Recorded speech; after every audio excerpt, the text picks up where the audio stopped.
hello. Welcome in, Mac, Willow, Liari. Hope everybody's doing well.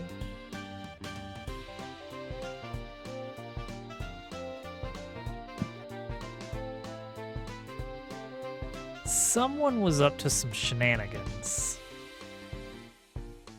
Anytime I get a follow while the stream is not actually running, I'm always suspicious that things are afoot. It's not you. Hold on. I'm just gonna look at some stuff. Yeah, it's like who's shilling? Who is shilling? Okay, SMW streamer. Loops.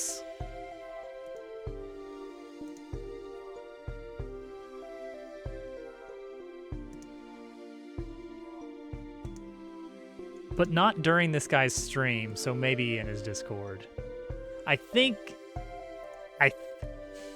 Maybe.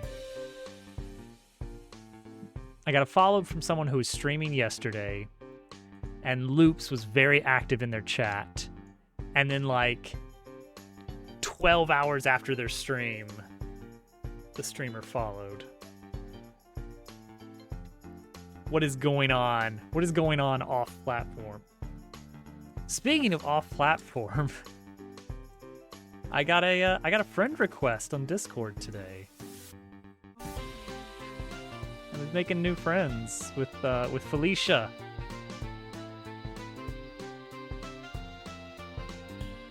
Our new buddy. Anyway, she got booted off of Dove's Discord. Well, I would, but she blocked me also.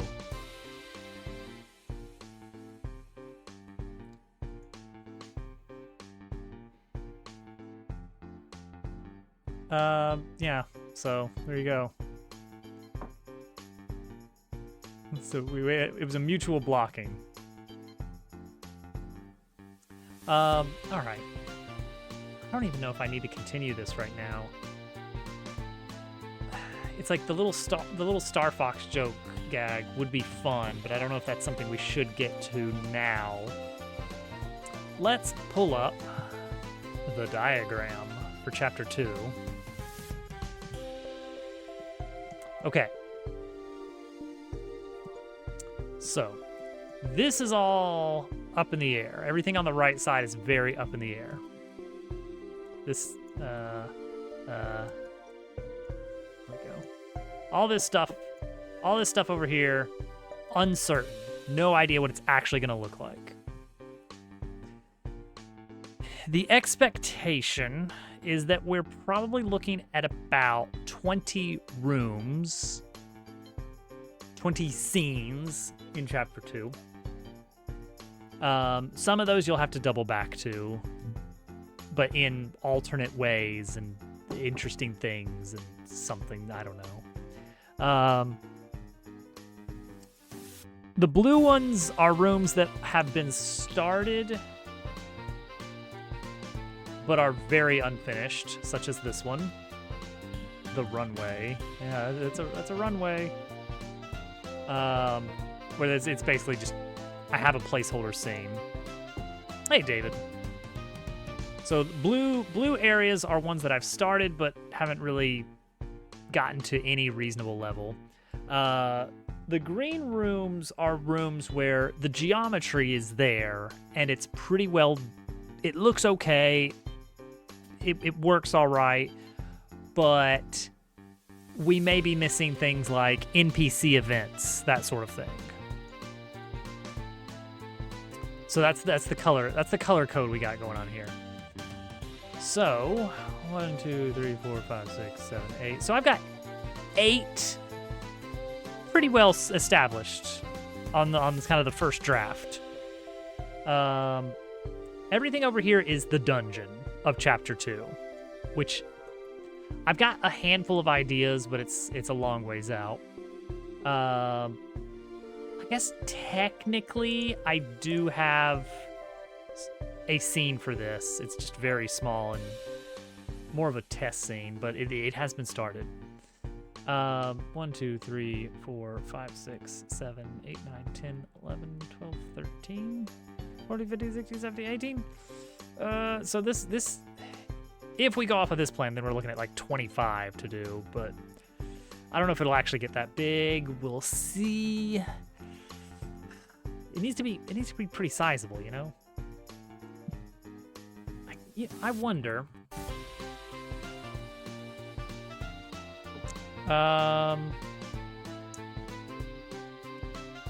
Full schematic.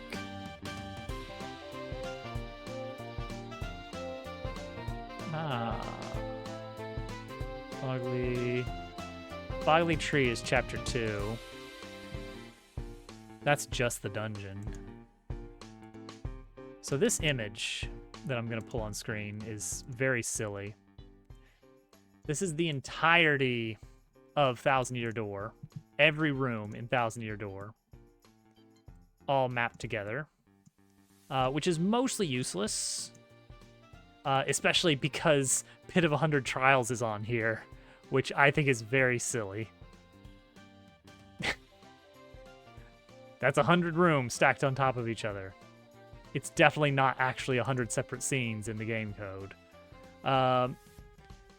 But this is interesting because it helps kind of frame how big chapters are. So for instance, chapter 1, 1, 2, 3, 4, 5, 6, 7, 8, 9, 10, 11, 12, 13, 14, 15, 16 scenes before you even get to the castle. Adidas! ID. You're in luck. We just patched a demo-breaking bug that happens right when you try to fight the final boss of the demo. So we got that going for us. D, I caught up on your Silksong playthrough during work the other day. That fall, that needle thread was like Dupu had mentioned it in his stream, so I knew it was coming.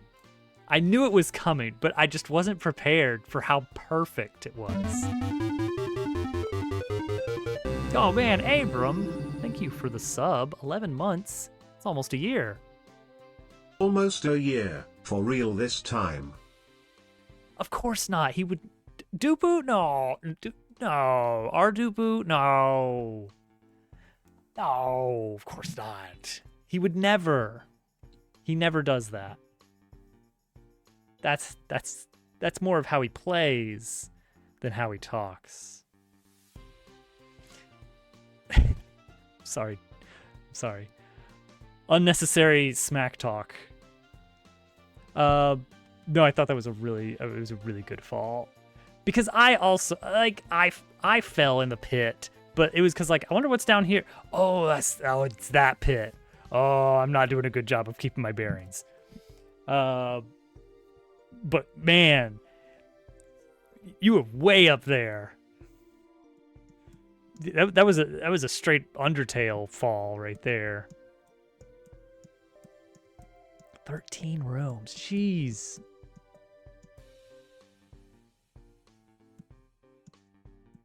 It's like it makes me think like is it too small? No.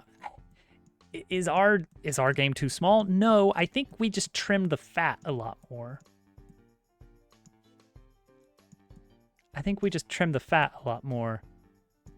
Cause that'd be Frogtown End. And then the flower growing room. This isn't even a room. That's just like a little transitionary. This is basically just nothing. They make you go into 3 separate little castles that are one room. It's a little battle, and then a mini game. We've got a mini game. Like this is we're trimming the fat. We're trimming the fat. These are uninteresting rooms. I've said it. This is you start on the left, you end on the right. There's a few enemies sprinkled in. There's nothing interesting. There's no interactivity with the world unless you count just searching trees. It's like slightly different tinted walls. And then copy paste, copy paste, copy paste, copy paste rooms. That's true. We do need some boring rooms. It's like I want there to be something in every room of the game to some degree. The fact that there's nothing in a room should draw attention and like, oh, boss battle's coming. This is like a big hallway. Oh. So all that to describe Chapter 2. Chapter 2 is a weird one. You have 1, 2, 3, 4, 5 rooms for the woods, and then Flurry's house, which you can't even get into here until much later, but I'm sure we can call that 2 rooms. So 7 rooms before the dungeon, but then the dungeon is also the town because the shop is in the dungeon, because it's not really a dungeon, it's where they live, but it is being used as a dungeon, and gosh, it's a mess of a maze. And all the rooms are very similar looking. It's very hard to keep your bearings in here, which maybe that's the point, I guess. That's not my favorite part of TTYD, but I get it. 1, 2, 3, 4, 5, 6, 7, 8, 9, 10, 11, 12, 13, 14, 15, 16, 17, 18, 19, 20, 21, 22, 23, 24, 25, 26, 27. 27 rooms for TTYD. Compare Keel Hall Key, which is very silly. 6 rooms and then the dungeon. 6! Just 6 rooms before the dungeon. And the dungeon is 1, 2, 3, 4, 5, 6, 7, 8, 9, 10, 11, 12, 13, 14, 15, 16. So this is probably the smallest chapter by size. No, well, how about Glitz Pit? Oh gosh, look at Glitz Pit. 1, 2, 3, 4, 5, 6, 7, 8, 9, 10, 11, 12, 13, 14, 15 rooms. And one of those rooms is a like a narrow air conditioning vent. Yeah, Glitz Pit, that you're not exploring. There's a little bit of exploration in it, but that's not really what Glitz Pit chapter is. Twilight Town, of course, sucks because it's run this little straight line path. In the original, how many times is it? Well, you got to go halfway and then back, and then all the way to the steeple, and then back, and then all the way and then back, and then gosh, you have to make that trip 5.5 times. Not an exaggeration. It is a straight line path. It looks zigzag here, but it's go through these rooms, these rooms, these rooms, and then you're at the steeple, and then you do things at the steeple. You have to go there, you have to come back, you have to go there again to solve the rest of the mystery of the chapter, and then you have to go back, and then it's like, aha, we've unmasked you, villain. Now we have the upper hand, and villain runs away back to the steeple yet again, and so you have to go back. You have to run that 5 times. That's not good. They streamlined it. They got it down to 3, I think, in the remake. What a weird game.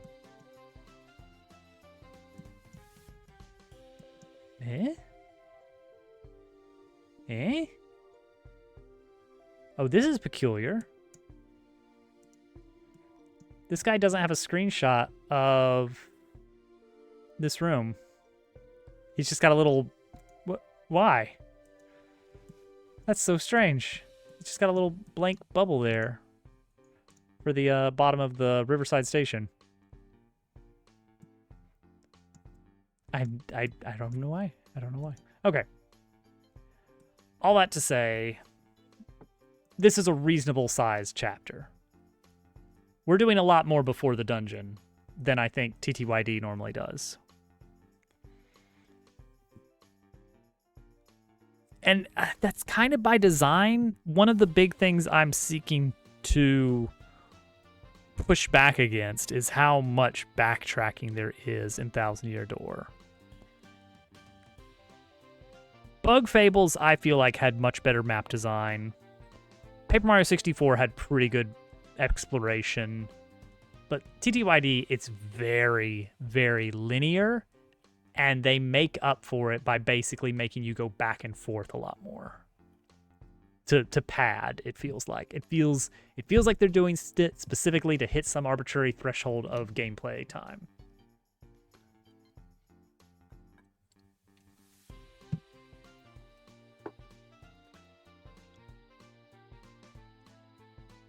Talk to you later. Should add more mini games. Probably. We probably will. My goal is to have at least, hopefully, one ideal target. I think one mini game per chapter, because you start to get into this pattern of like, okay, I can expect every chapter to have some kind of fun little side game that I have to do once to progress the plot, but then can repeat after I finish the chapter for added goodies and tools and bragging rights.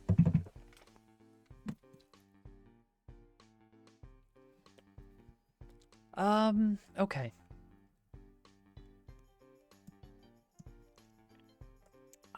Okay, so this is the tree, which I've got the tree planning. This looks like an absolute mess because it is. I've got the bottom half of the tree done. And that's just to introduce, hey, you hit the green things, and then they turn into little elevator doohickeys. This middle part of the tree is going to be a very tall platforming section. And you need to meet the horse along the way. Also, so the original, I had a... I'm going to pull up Blender. So I tried, for probably the first time, using CSGs for what they were meant for. And that is merely as prototyping the shape before importing it into Blender. So this is what I started with, which is basically, okay, platform here, platform there. This is all really rough CSG shapes that I just threw together to kind of mark where on a tree stuff would be. And then kind of went over it in Blender to make one single tree object, which is a lot better, though it does have some issues in the geometry in places that I'll need to fix at some point. Some weird odds and ends. Oh look, it's Dobbs. Pause for laughter. Pause for laughter. Haha. Hello, turtle. How do you like my tree?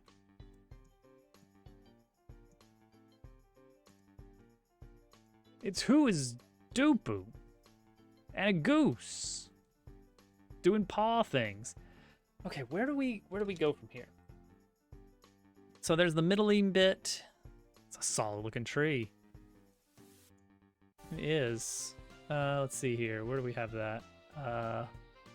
Tree, big tree, lower. There we go. The foliage might be a bit much. Bit too thick. Stoked about it.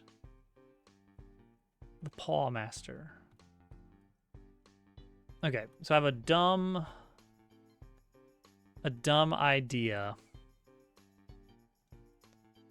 No, the birds just live at one tree. They just live in one tree up there. Okay, so here's the idea. Behind this rock, or in this rock, is the little plant thing you need to proceed. It's like one of those little, we made these earlier, the little plant copters. Yeah, there's too much foliage. There's too much, there's not enough sunlight. Let's fix that.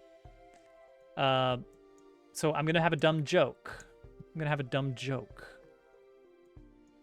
And I wouldn't have it any other way. Okay, let's remove that. That's better, isn't it? But then if I could remove the one that's shading the rock. No, not you. Is it you? No, is it you? Kind of. Must be you. No?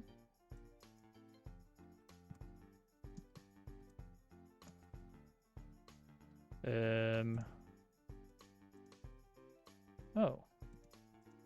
You guys don't exist. It's you guys. Okay, hang on. I gotta move a leaf. It's very important that I move a leaf. Okay. Leaf. There we go. There we go. The rock is more visible than ever before. Yeah, streaming down that sunlight. That's what we like to see. Okay. So here's the silly dumb idea. Also, there's going to be some map limits here so that like camera blocks here-ish. That's easy to add now, isn't it?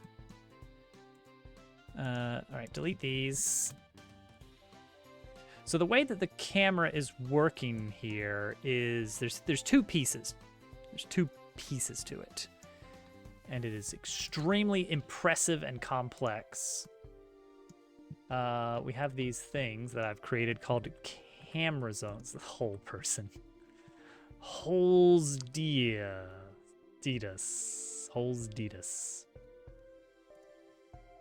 So we have camera zones. And normally these are only active when you're inside of them completely, and then they stop working once you leave them. These are, I've made a change so that these are a special type that activate when you touch them, and then they don't deactivate. They just wait until the next thing changes them. So we have two camera zones, upper camera and lower camera, and they follow two different paths. The upper camera path is basically a cylinder, and it will it'll rotate to follow the center of the tree, so that as you go around in circles on the upper part of this tree, the camera will follow you around and around and around.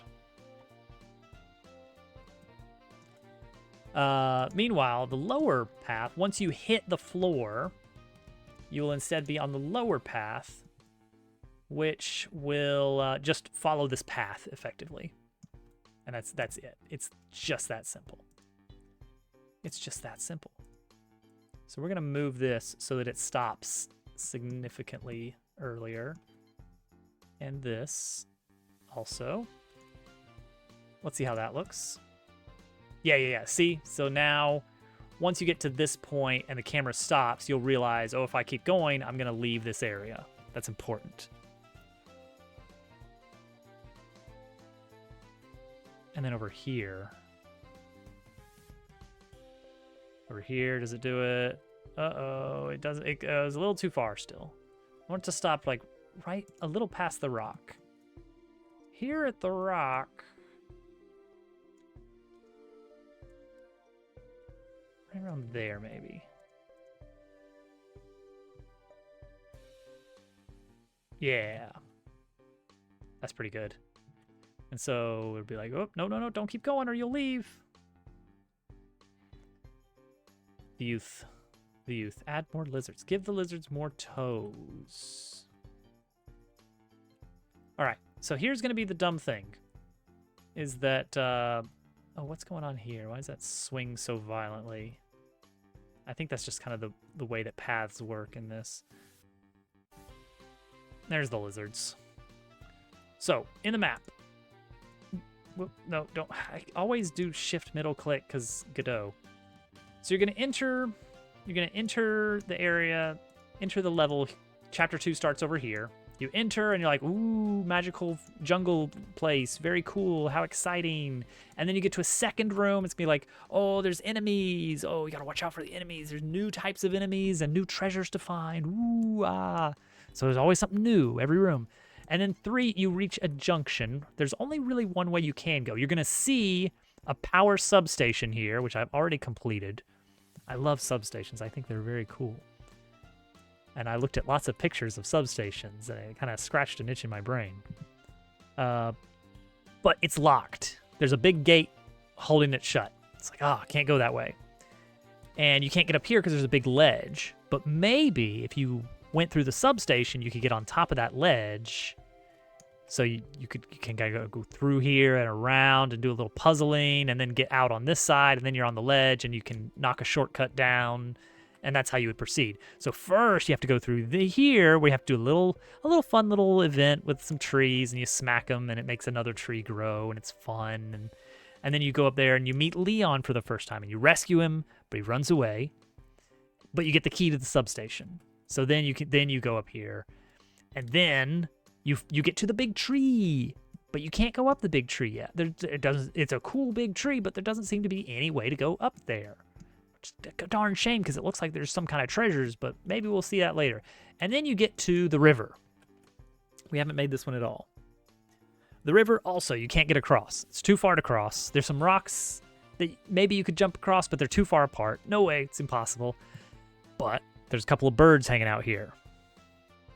I'm thinking of making them gym bros. Like kind of, maybe they can be buddies with the hamster who lives at the top of the tree, and they're all gym buddies. And they're very positive. They want to help you out. And you're like, hey, we need to get across this river. And they're like, sorry, we can't help you get across the river, but we know a guy who can. He lives up the tree. He's got a plane. He can help you across. You just got to get up the tree. And they're like, oh, well, can you help us get up the tree? Like, bro, we'll help you out. And they follow you, I guess, or maybe they meet you over here. And they're gonna be these little birds. They're gonna be these little birds. Maybe I give them like some kind of gym clothes or something. And so they're gonna get here and they'll be like, oh, dude, the elevator's gone. But bro, what if they used? You're right, bro. But check out this. There's this stone. There's this one stone, right? And the birds love it. They're thrilled. The two birds are thrilled by this one stone. And they decide they're going to use their super ultra technique that they've been working on, and they smash the rock in some over-the-top comedic manner. It's going to be really good. And then they break it, and it shatters into a million pieces. And now you can use the little elevator plant to get up into the tree, and that teaches you how these little mechanisms work so that you can get even further up, and then you get to then you'll transition through this little invisible wall here.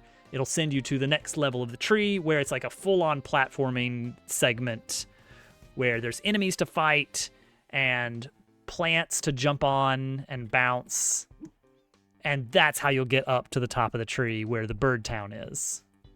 And so then you get to Bird Town, and then we got the whole mystery there. Okay. The mystery. You gotta go up to the canopy. You gotta help the hamster so that he can raise the elevator so that the horse pilot can get out and help you with the plane. And then the horse pilot will fly you on his red biplane. And you'll pop some balloons or something. I don't know how the balloons work into things. They're just for fun. It's fine. And that's going to get you to the power station. And I think maybe we'll work on that a bit. All right, everyone's with it now. We've all got it figured out. Power station entrance. This is what I have so far. It's not much. I mostly just made a little dummy texture for like a braided wire stuff, and then applied that to a curved path 3D just to see like, can I make big thick wires everywhere? Because that would be kind of neat looking. And yeah, that works out pretty well. That's a CSG shape right there. So that's just following a path I provide, and it's just extruding this circle shape around it.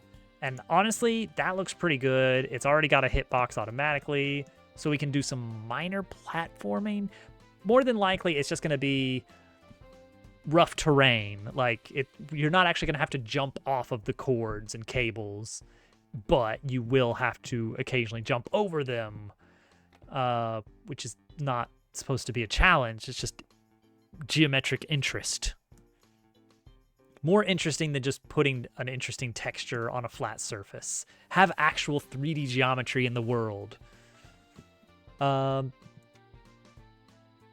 Okay, so possible plans for power station puzzle stuff.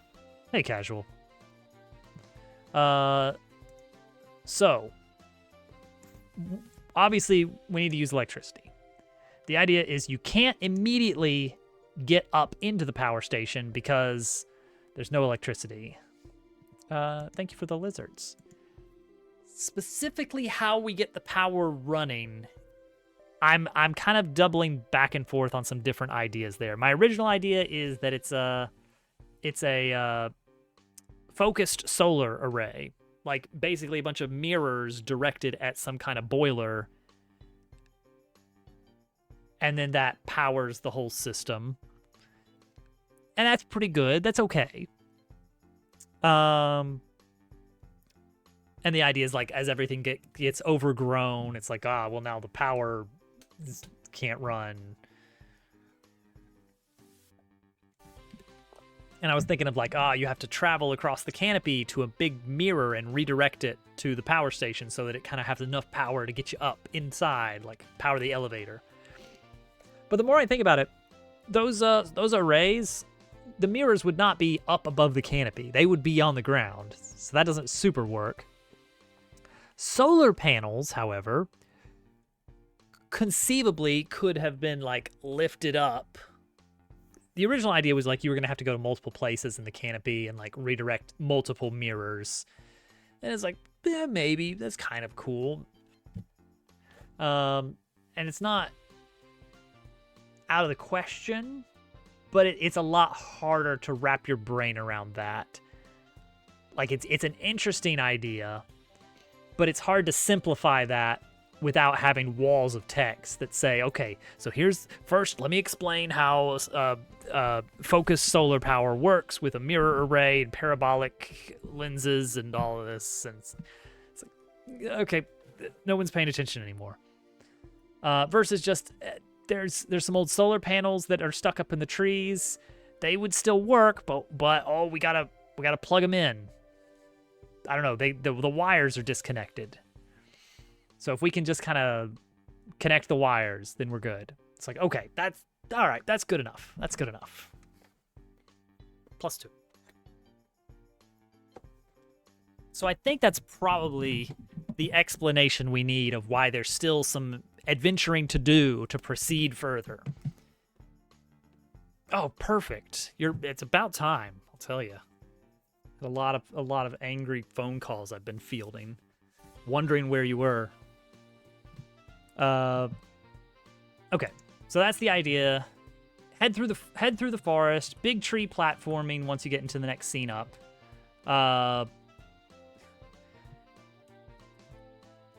So there will be a minor amount of backtracking. But when you come back to this point, you will have the elevator available, so you get to skip most of all the tree climbing. Instead, you have a new platforming challenge of getting across the river without the airplane, which is going to be going across these rocks using Leon's ability. So that's going to be kind of your zone to kind of practice this sort of hookshot style stuff. So then you go up, you somehow plug in the solar panel. I don't know why it's not already plugged in anymore. Magic. It doesn't matter. You have to go in and you have to flip a switch in the canopy, and then you can return to the power station, and now everything's turned on. And now you have, like, electric, dodge the electric sparks kind of platforming stuff. Like electrified floors or timed electrical zaps, this kind of fun stuff. And we can do things on the wall to show when things are about to zap. That's good. So have some kind of like wall panel with like a meter that's filling up, and then big cables plugged in, and like frayed wires across like a metal ground. And so you're like, oh, all right, wait for it, run, and then you go across some kind of like electrified floor because you're watching for your moment, and then it zaps, and then do, and then it fills back up. So I want to be able to not just have timed hazards, but be able to actually see what's going on and see the timing, so you could plan it out a bit better. The main thing we want going on, I think, is a big elevator platform, which might just be a platform with like a big column of something or other. Big light on it, I guess. Multiple lights, I don't know. Warriors. Mario.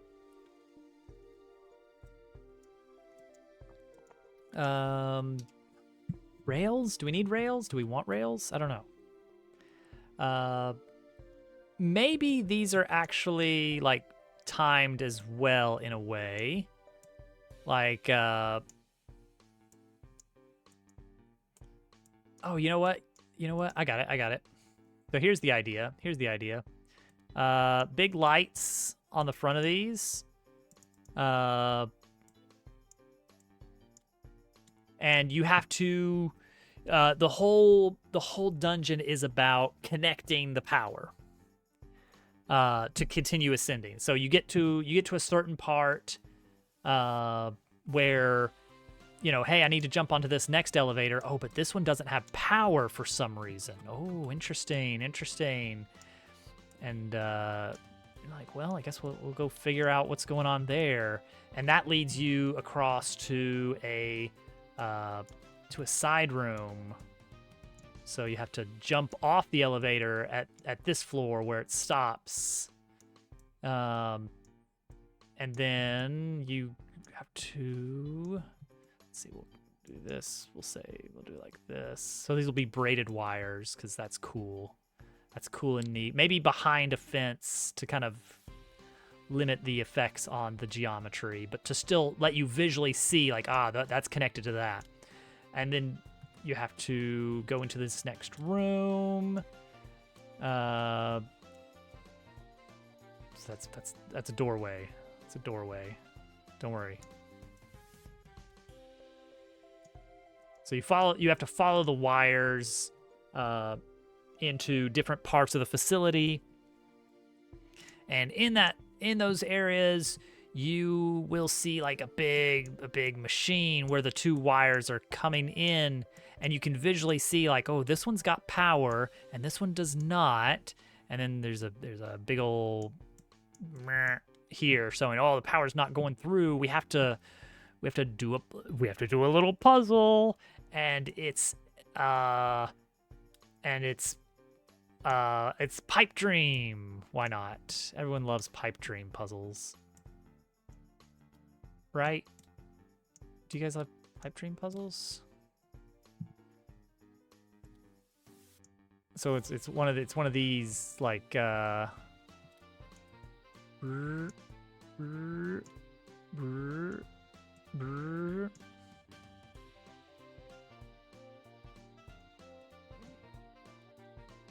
one of these. But like it's scrambled, I guess. And so you have to do some kind of like Tetris Attack style swapping of pieces to get a continuous circuit, and then ching, it changes to check mark, and then power flows to the next elevator, and then you can proceed. But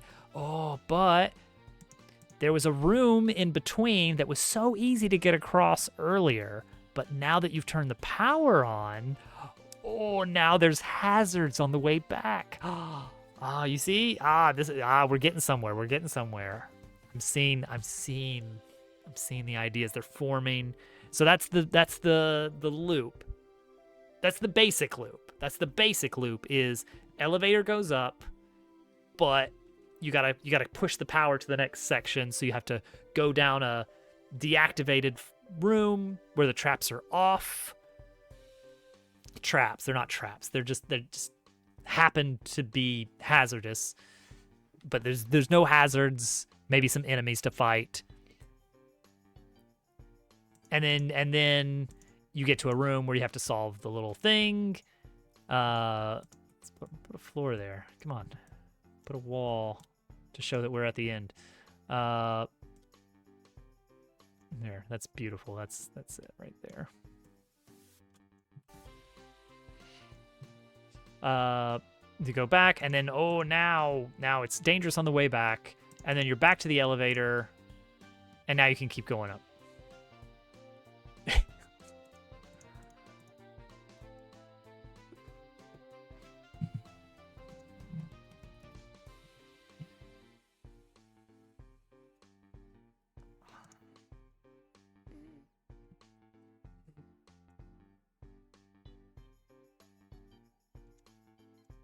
All right.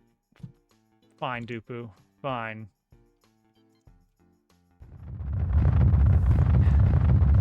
This is what you wanted. This is what you wanted. Hello. Who's here? Al is here. Al has raided into this. Great. Cool.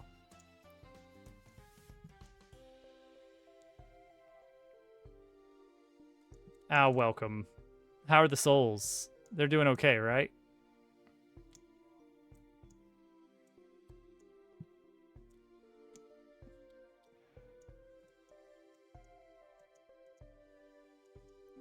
There we go. High effort. High effort for Dupu.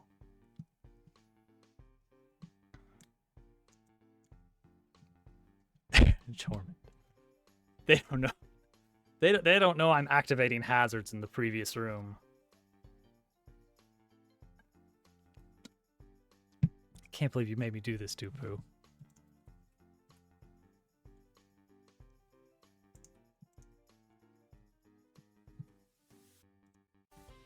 there no group? There is a group. Quick group. Oh, but then it doesn't work with that. That's interesting.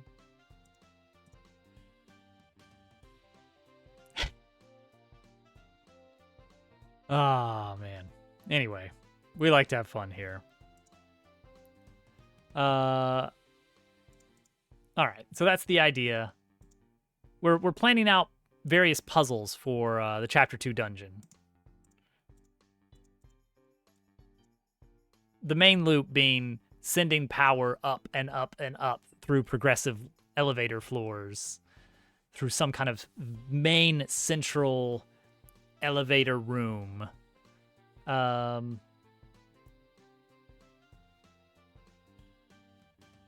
Okay, so elevator goes up, but there's another elevator that's not going up. It needs power. You gotta connect the power.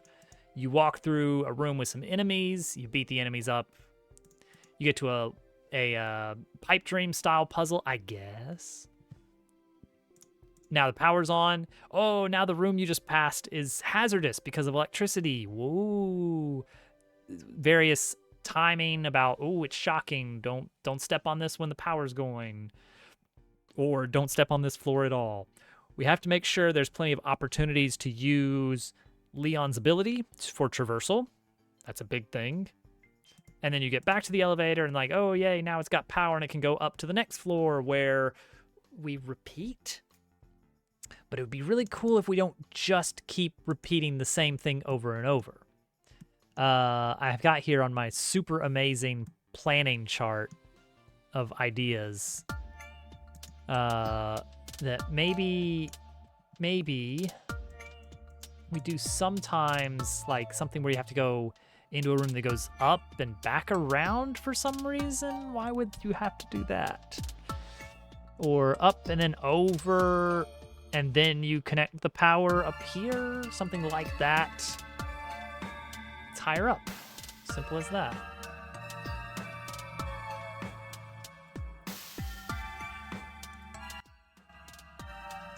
Thematically, broken staircase. Thematically, our main thing should be going up and connecting the power more and more. Like, more power up. You need the power to continue up the elevator because this next elevator in this massive chamber needs, the power's disconnected to it, so you're just gonna have to fix it. We need to make sure to include gear spinning stuff. How does that happen? Connecting wires. Pipe dream style, but better. So a puzzle where you have a big old wire of electricity that's powering something here. Big old electricity power there, but you can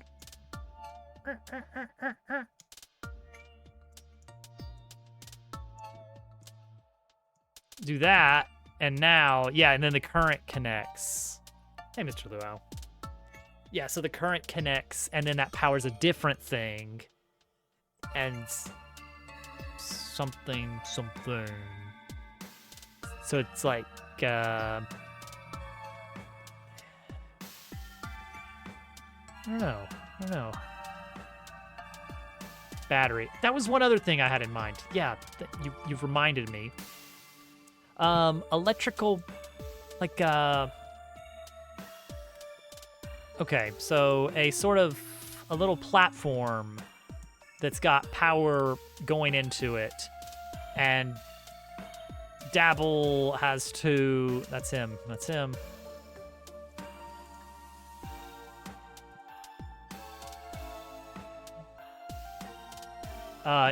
You stand on it, and then it charges him up with power, and he's like got a visible electrical thing going on. Like he's visibly powered with electricity, and then you have to take that electricity and bring it to another platform before it runs out. Like it's a temporary effect, and then you have to run over and stand on it to move the electricity, in a sense. Yeah, it's like you fill up some other system with electricity. And so it becomes kind of a timed platforming section, and that's really good because that continues the theme of we're trying to get this current all the way up to the top of the elevator to get us all the way up. Yeah, that's a good idea. We do need to remember little hidden bonus treasures. Little hidden bonus treasures are important. Okay, we are aiming for what, 5 months? 5 months to complete each chapter. We are currently here.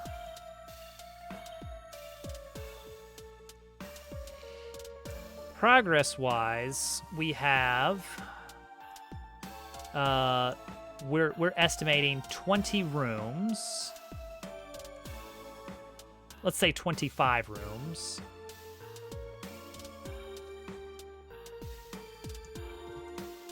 And we are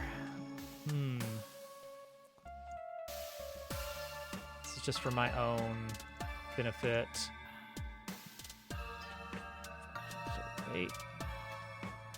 About a quarter of the way through. No, about a third of the way through. Third of the way through what I believe is going to be the first pass. And will require a second pass that's a little bit quicker than the first.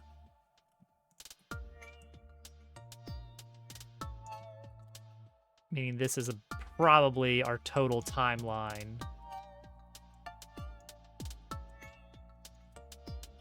So time-wise, we're a little bit behind. The electricity thing. That's an interesting idea.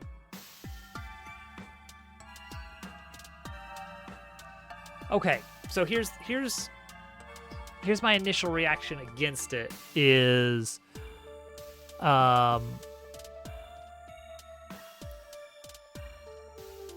it's one of the types of abilities that I don't like, which is you can only use this ability in the exact locations where I say you can. Because then it's like, why even make that a locked ability if I can't even use it anywhere I want anyway? It's like that you're arbitrarily blocking me off from using it anyway. Why do you also need to say, you can't use it because you don't have the ability to conduct electricity yet? It does feel like I could come up with some explanation for why you can't do it already. Yeah. Pretty much.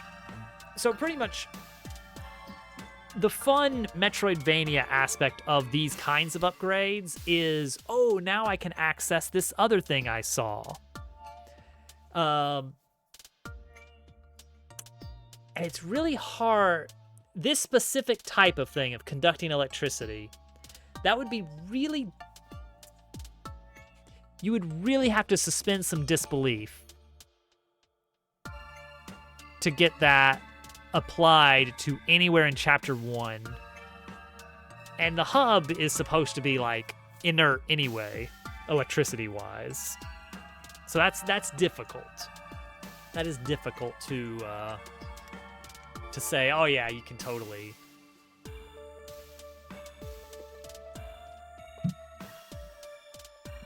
Yeah, it's tricky.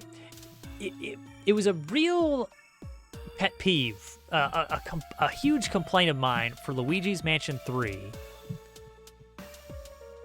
that they present to you a new ability at slightly more than the halfway point in the game, but they give it to you immediately after you encounter it, a place you can use it for the first time. Like, immediately after. I think maybe you have to do a little side quest. One of those padding side quests.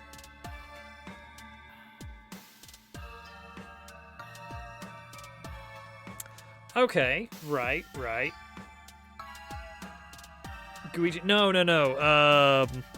The like super suction ability, but you can only use it when you find one of these big outlets. And also, you only ever learn it's a thing immediately after you encounter a big outlet. So you don't... Luigi's Mansion 1 had like a handful of unlockable abilities, like 3, not much, but there's a bit of a Metroidvania aspect of it. It's like, oh, now I've got this ability. Oh, I can use this on this room I saw a long time ago. Oh, let's go do that. Let's go see what that does. Versus this, where it's like, hey, we're going to give you a new ability, and now that you have it, you can now use it here. It's like, why couldn't I just always do that? Why did we have to make it an unlockable ability? Why couldn't it just been, this is the first time you encounter it, but it can always do it? I'm sure they had a very good reason. Let's see. So, what else can we do with that kind of like electrical charge? Soaking up an electrical charge and just using it or dissipating it somehow.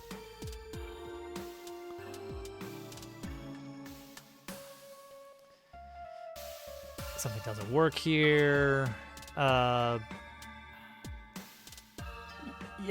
I'm trying to think, like, if you make it an unlockability, then that's a free lock and key system that you can throw in. Like, if I'm giving you a key, it would be cool if you already knew of some locks. if you already knew about some places where that could actually be useful. But what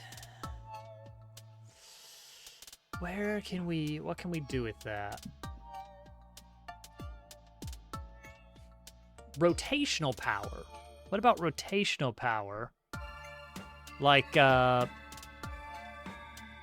just anything spinning really fast in the wall, you swing into it like you do for a gear spinner, and it like, and then you're kind of like overcharged for a bit. If you get into combat in that state, you start with a status effect, a beneficial status effect, and then also you have a little discharge ability where you can expend it somewhere. But yeah, you'd need somewhere to get that ability.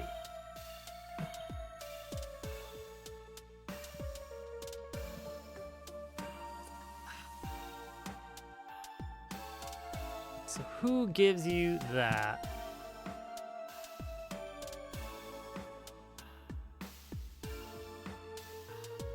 Yeah, it's like this is a good lock and key move. It's like you can only use it in special areas where I say it's allowed.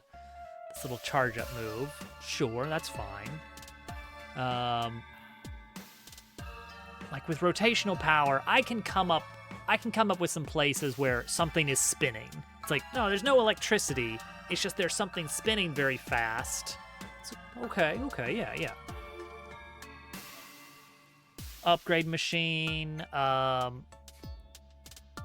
It could even be how you initially power up the facility. Like it's the lock and key to get into the facility. Because in chapter 2, the idea is you're gonna do the big flight to get here.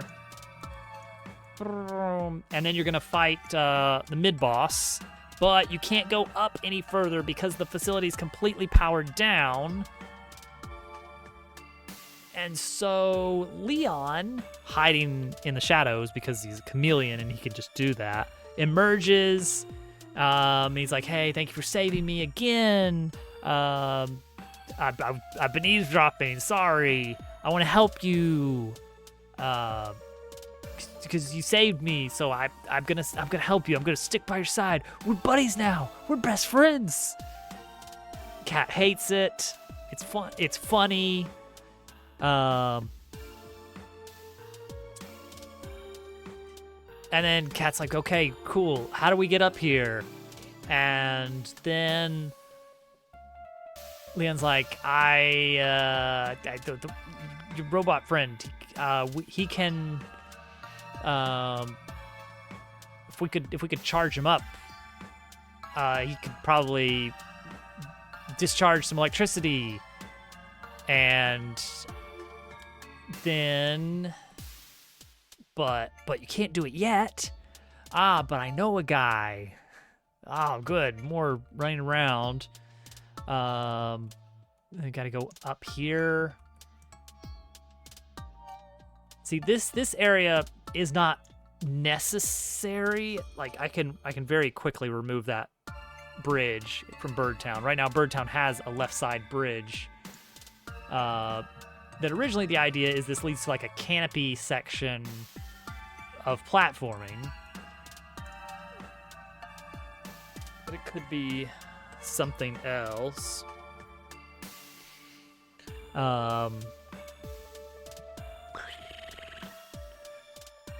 It could be the old solar array. Oh, here we go. The old solar array is disconnected. Well, that seems weird to supercharge from that far. No. Okay. The old solar array is disconnected. So we go here. We find that the trees have grown up so much that they push these solar panels all around, but there's sparks. And then you do a thing, and that connects some power here. And then you get back down here, and yeah, it's you always had this ability kind of thing.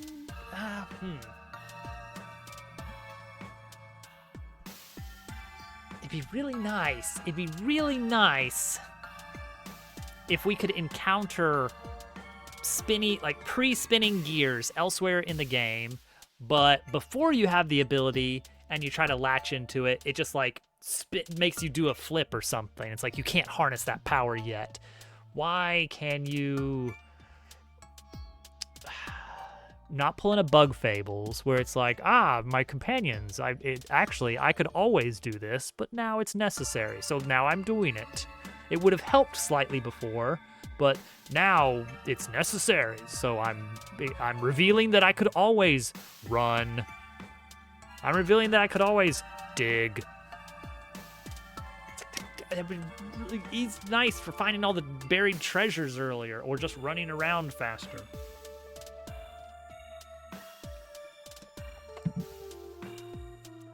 I think it's meaningful. I think it's more interesting if we've passed some locks where this key could fit. So why do we get an upgrade? Who's upgrading us? Leon is the one that says, "Hey, we need power."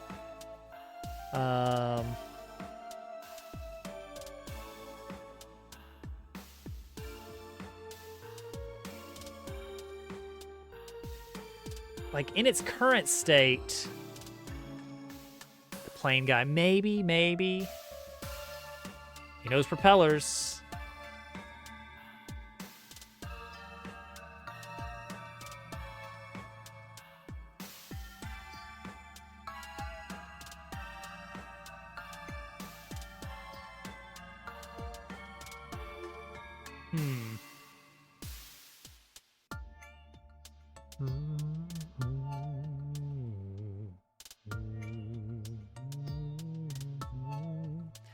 Okay, I mean, that's not out of the question. All right, I'm going to reveal the power station exterior. So it's not at the, well, a tail motor. That's a tricky one. I was thinking like, what if he could like hook it up so that the propeller would like somehow be usable. So the idea is the way you get back is you go into the power station, which is going to be over here, and then you get Leon, and then you start using Leon's ability to cross the river, and that enters into a little platforming section where you're kind of practicing his ability. You get across the water, and then you're back at the big tree, back where you met the gym birds.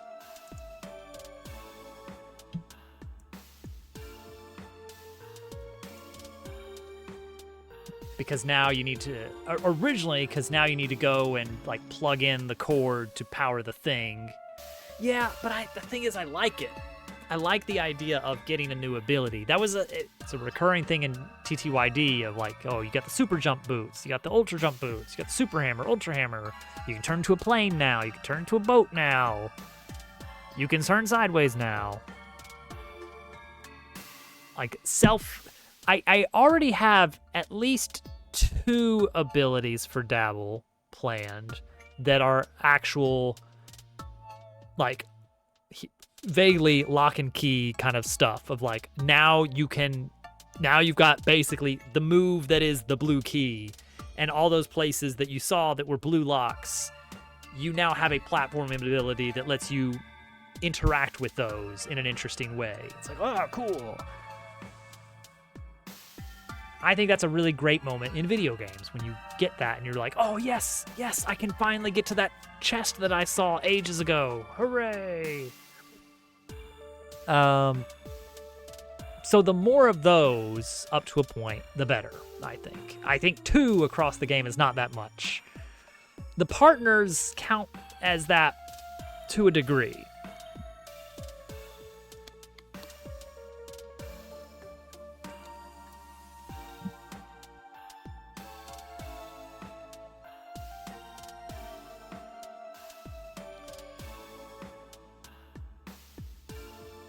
You know what? It could be Cat.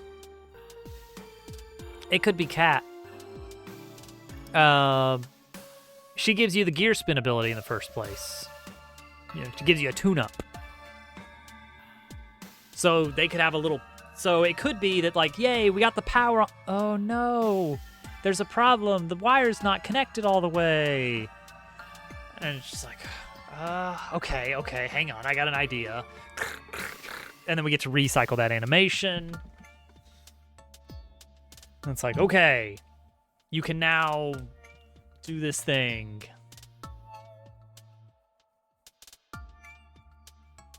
Yeah, she's resourceful.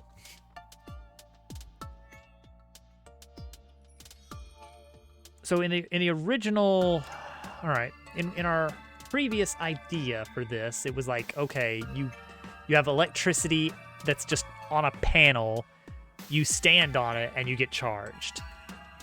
Okay, maybe, but I don't know. That might be a little bit sci-fi, but I like the idea of, hey, here's some rotational energy. Plug yourself into that. So we'd have a gear that is pre-spinning, a pre-spinning gear. Maybe we color code it like electricity blue and have like little sparks coming out of it to show like, oh, it's an it'll be a little bit of suspended disbelief, but we're gonna kind of combine two different things. What's really happening is you're converting the rotational energy into electricity. But from a I'm 5 and I don't understand how conservation of energy works, the gear is electrical and it's got electrical powers in it, and when you touch it, you get the electrical powers for a bit. It's like, okay, yeah, either way works. So that way, if you're 5, you see the blue sparky gear and that Dabble turns blue and sparky, and it's like, yes, cool, I get it. And if you understand electricity enough, but not so much that you can't suspend your disbelief at all, then you see it as, oh, well, no, he's actually just being charged up by the spinning, not the fact that there are sparks and the gear is blue. The fact that the gear is blue is irrelevant, but from a gameplay standpoint, blue gear means you're about to get charged up. Boom, we've got it. Gear blue. We've justified it enough for my liking. No one can call it into question. I love it. All right, spinny gear. Spinny gear is good. Oh. It's a quick spinny gear that turns you blue, and then you can... The panel, I like the panel idea. I think like a discharge, like you do your gear spin. You can't use your gear spin while you're charged up. You use it, and that does like a big electrical zap in the area that you can use against enemies. So that's cool. Is like, I guess it could stun the enemies on the field temporarily. But what you're really trying to do is get to like a lightning rod sort of thing, like a, I don't know,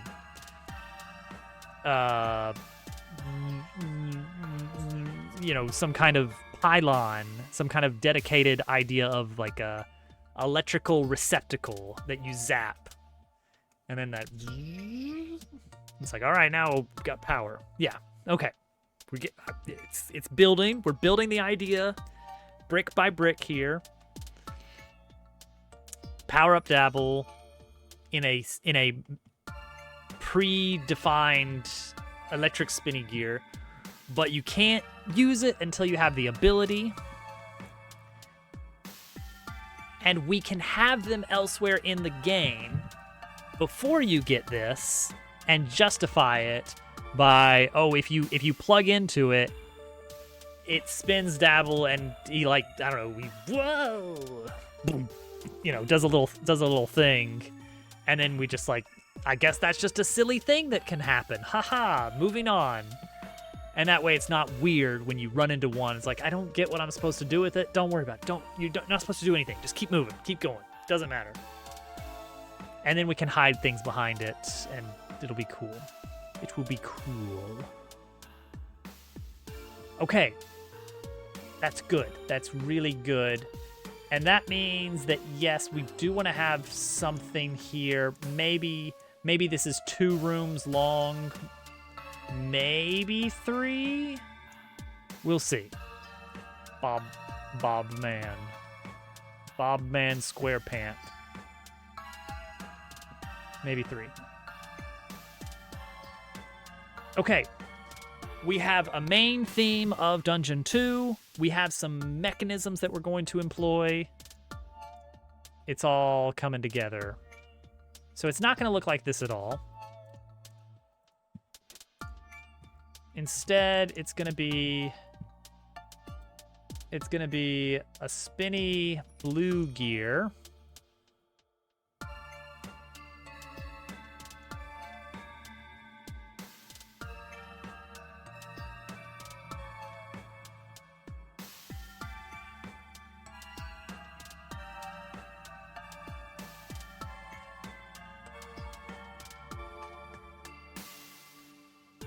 And then some kind of like, I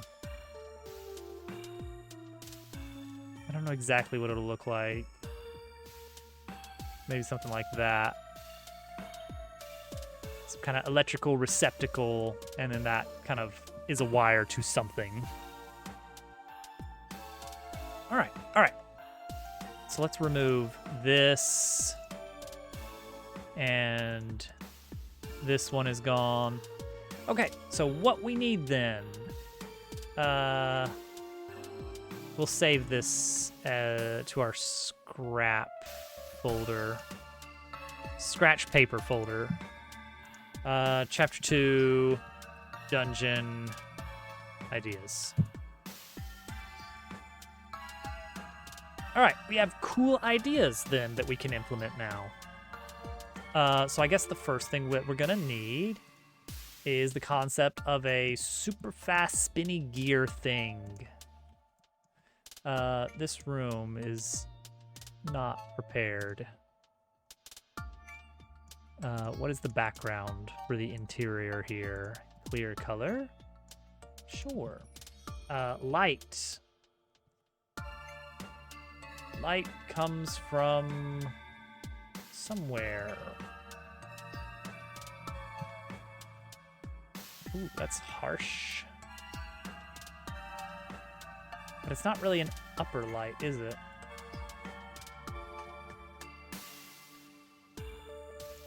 Let's give it a direction, I suppose. With shadows enabled.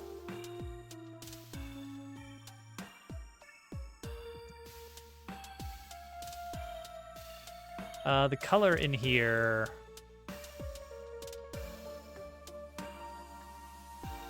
could be a little bit on the blue side, maybe. No, we can keep it white, it's fine. Or should it be like more of an orange? Okay. That doesn't make any sense, does it? Sky. I don't know what to do with the sky in here.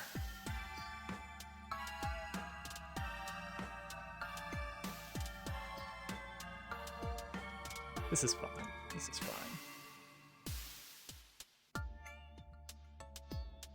All right, here we go. Power station interior. Oh, I really do like the big braided cables. Those are really fun.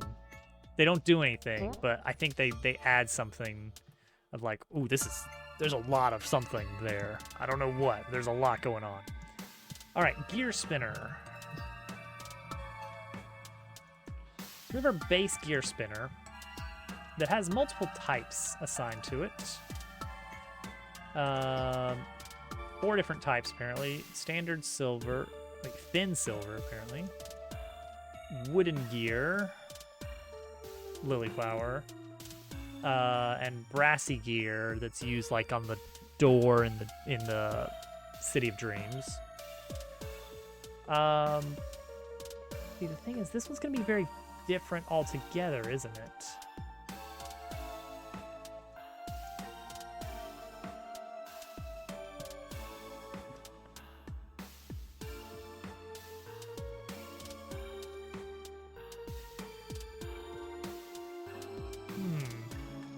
because it's not gonna just look different, it's gonna act different.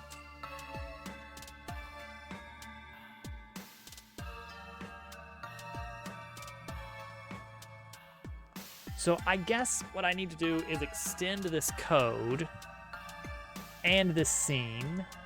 Now I can duplicate the scene because this is going to be very different. So let's duplicate it and call this a charged gear spinner.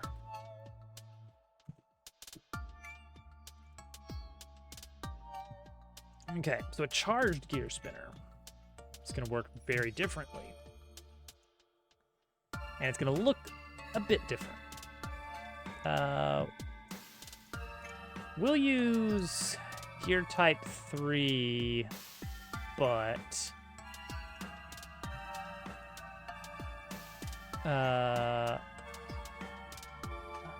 delete this. Give this a different material override. Make unique. Okay, so let's start with the albedo. We need that nice electricity blue. Ooh, that's a good one. That's a good one. Electricity blue. I would love for this to actually have lighting as well. How's the rim light look on that? That looks pretty good. Can we do emission? Do we want to do emission on this? That might be a bit much. I don't know. We'll see. We'll see. We'll try some things with this.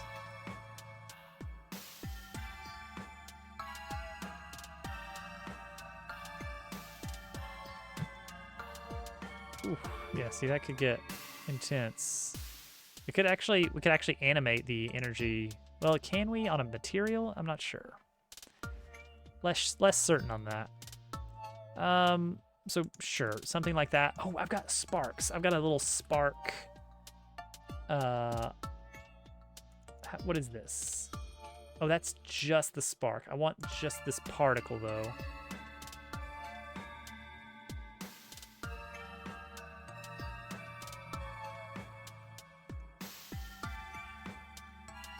Save branches scene.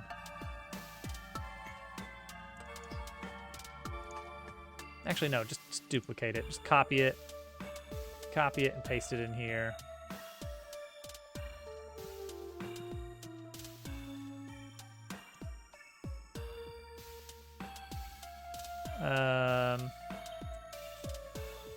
And now make it unique.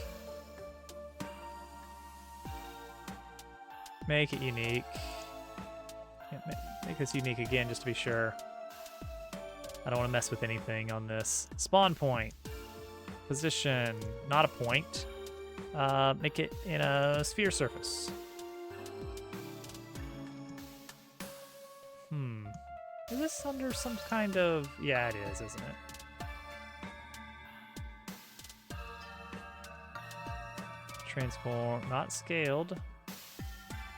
What about this? Is this no transform here?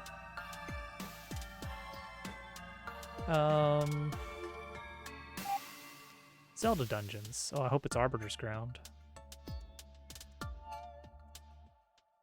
That's very obviously in like some kind of line here. What's going on with the emission shape? Tell you what, do this. Yeah, see, that's just not,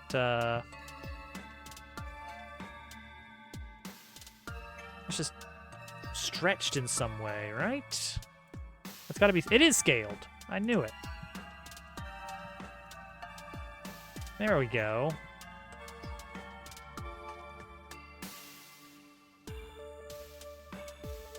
Okay. Scale this down a lot, though. Give me more. Yes! Now that's sparking with electricity.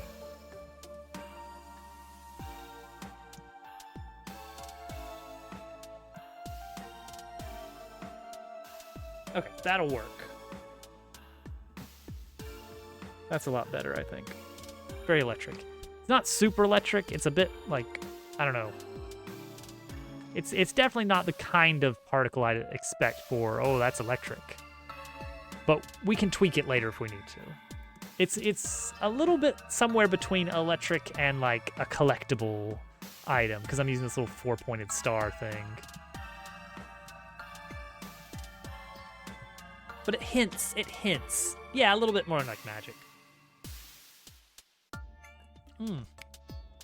It reminds me of the icon Dicey Dungeons uses for mana, which hardly ever comes up. But when it does, you know you're in for a bad time. Okay, the gear zone right here for where you actually connect to it. Decor, not necessary. It just is this thing. And then this.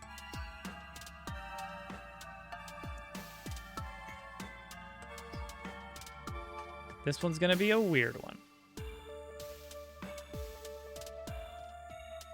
I want to extend...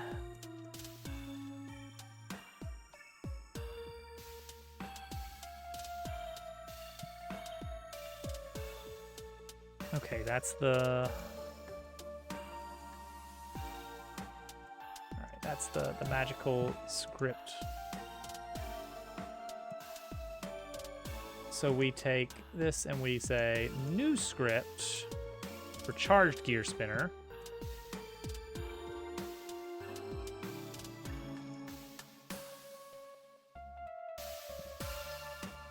And then we say that it extends the existing gear spinner code. There we go. And now we can take the existing gear spinner code and overwrite some of the values. Problem is, I don't think we can lock some of these away. I don't know, that's weird. It's fine, but it's weird.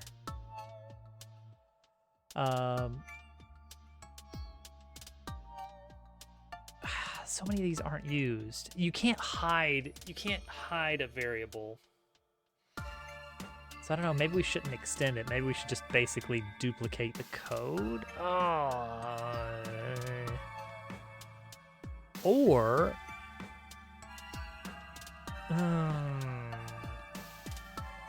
dang it, this is doable. Base gear spinner gets renamed to regular gear spinner, and we extract a lot of the shared logic into a new class that happens to also be called base gear spinner.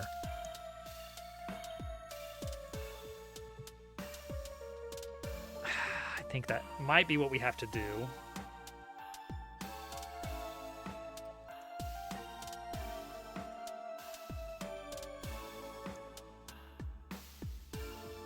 Okay, so this changes to regular gear spinner. I guess that's why I called it base gear spinner in ages ago, is because I knew at some point I was going to be extending the class in some way. So I guess minor props to Past Dobbs for that. Execution could have used some work, but we'll take it. Okay, and now we need a new script. A base gear spinner.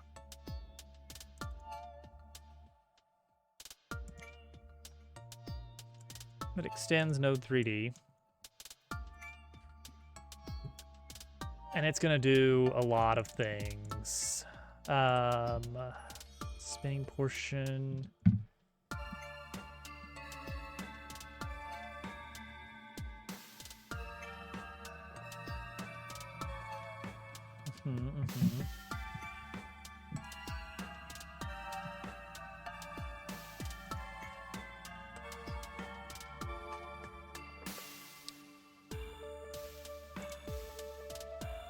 Cancelable.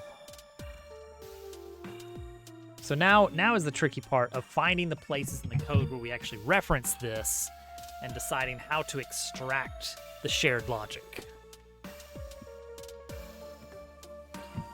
Some full-on coding going on now.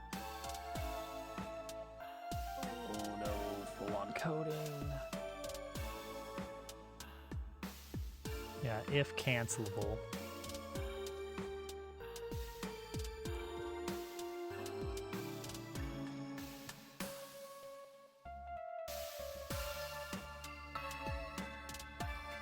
Yeah, yeah. It's a good part. It's everybody's favorite. Ah, yes. Extract the logic through a sieve.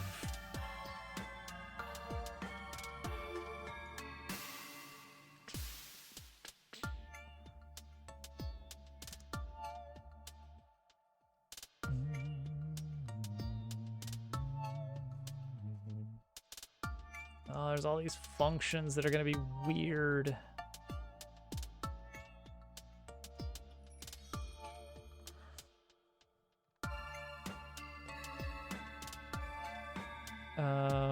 Okay.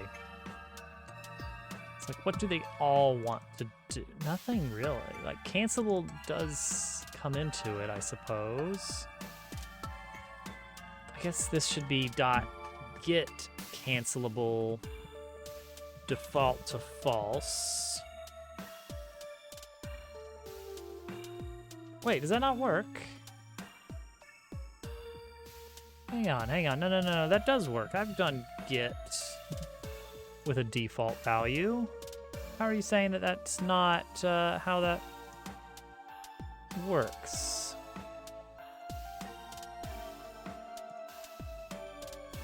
Because node inherits get, no. Inherits object. This is the one. Okay. So there's an alternate get for,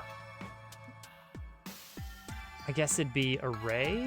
No, not arrays, for just like non-object objects, dictionaries. Let's see here.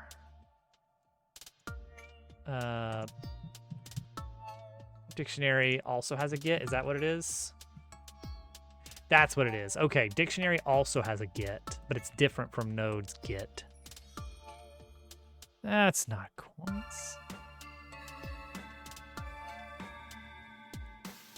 Ooh. You might have to guess letters.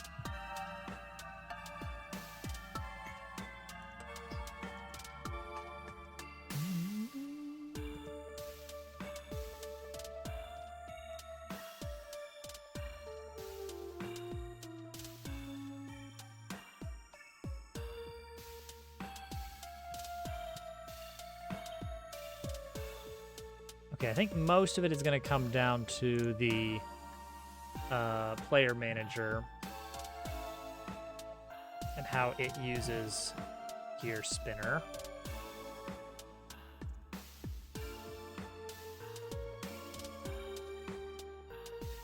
It needs to have cancelable.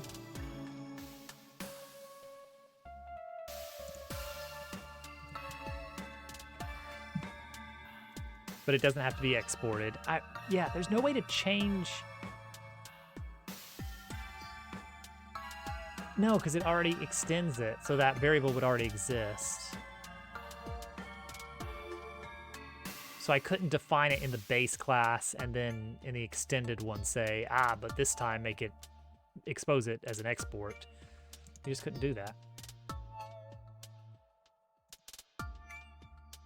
Okay, so gear spinner. 43 matches. Really? 43. Oh, there's two. What's the other one? Gear sprite. No, it's not that. Okay. So it has to do. Get visible rotation has to be in there. What else?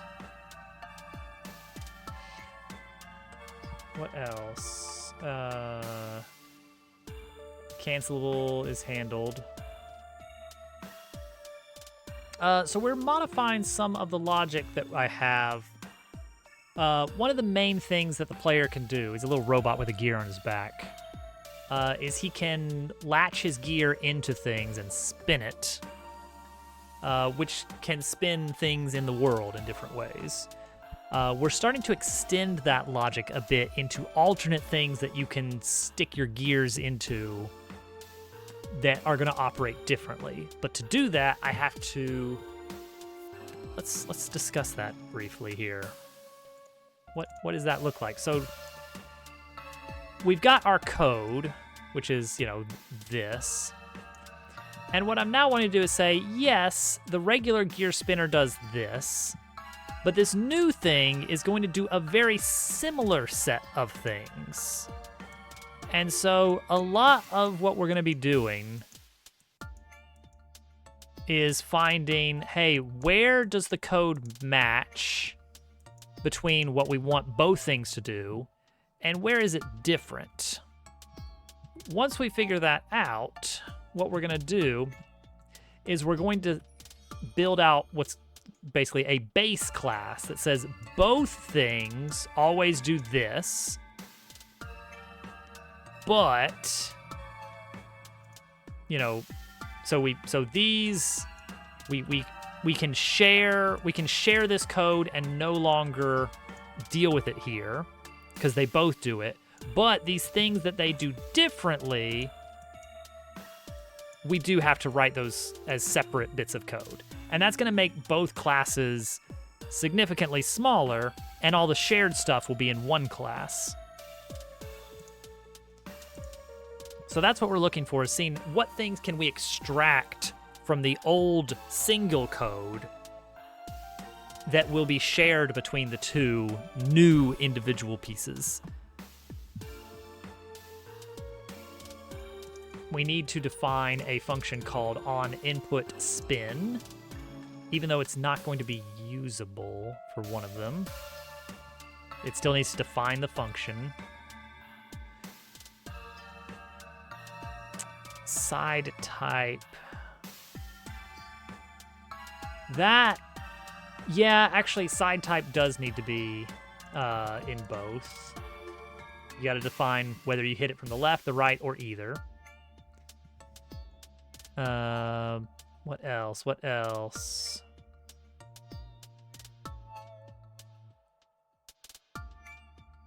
The area. Okay, that's fine.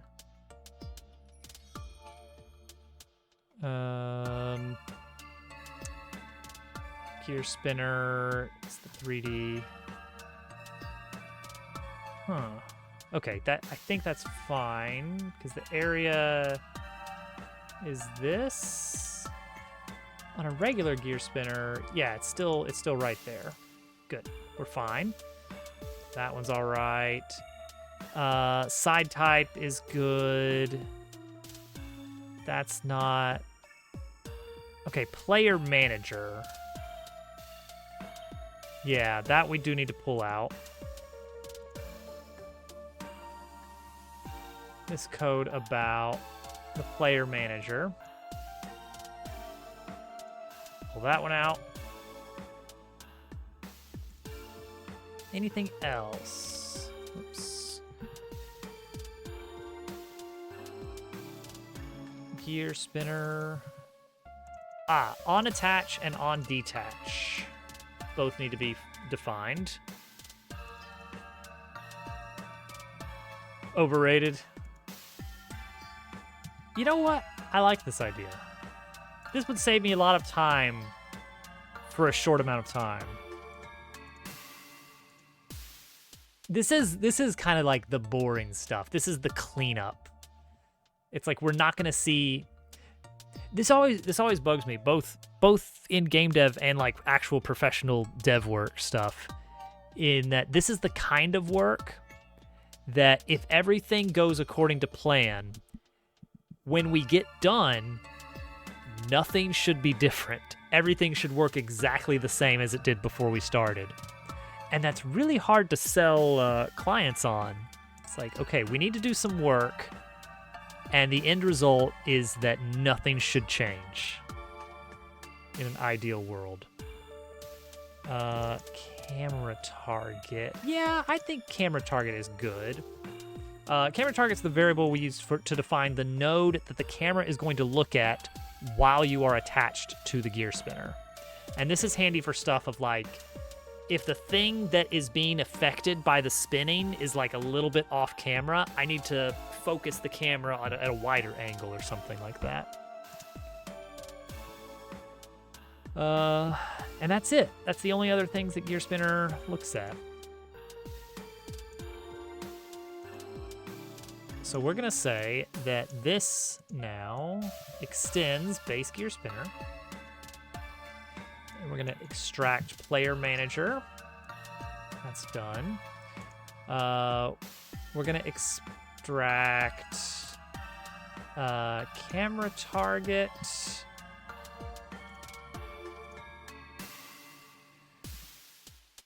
We were gonna extract Side Type.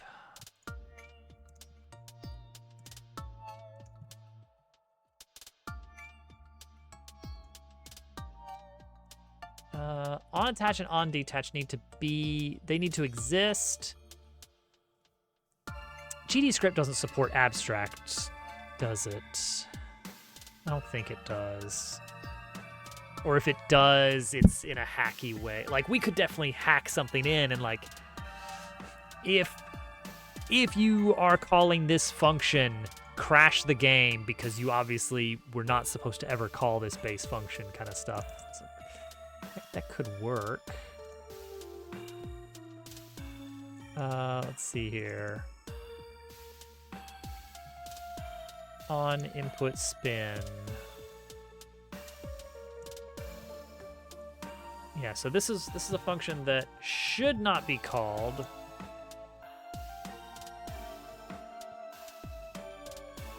On attach, on detach.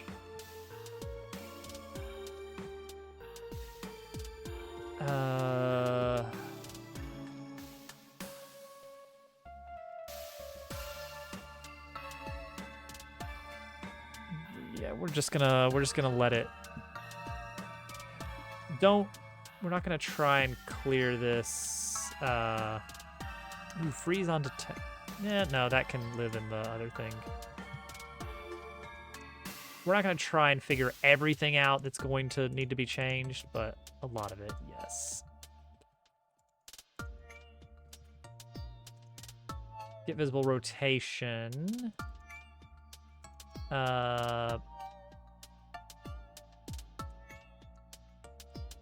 Default return 0. Sure. Okay, there we go. So this is the base class now. We'll probably extract a little bit more logic. But that's all that needs to be there. I think these other functions are fine as is. What is this? I don't get why this would... It's fine.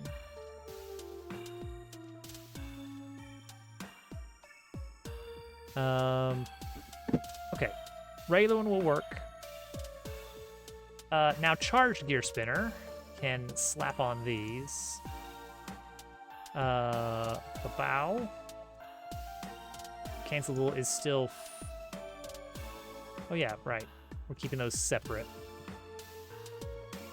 Because you gotta include it. Wait, if I include this here, will this yell at me? Yes. Okay.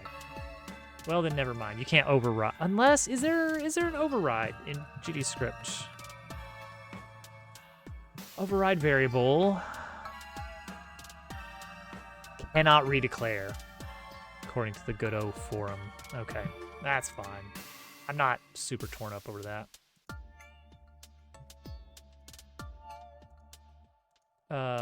There we go. Okay. Input spin will do nothing. GQ, hello. Thank you for your fish. Did you totally give up on Prime 2? Is that just in the bin?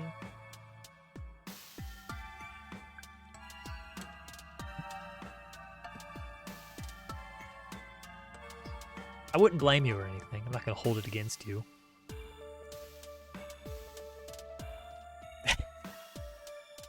Well then, what will be what's the next plan? What's next?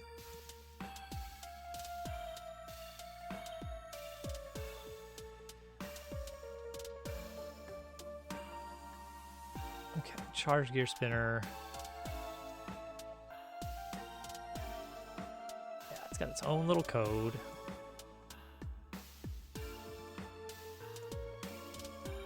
Spinning portion.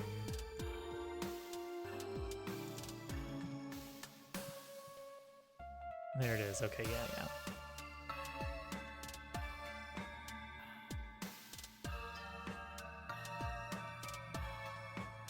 Begins. Oh yes. That's gonna be a fun month.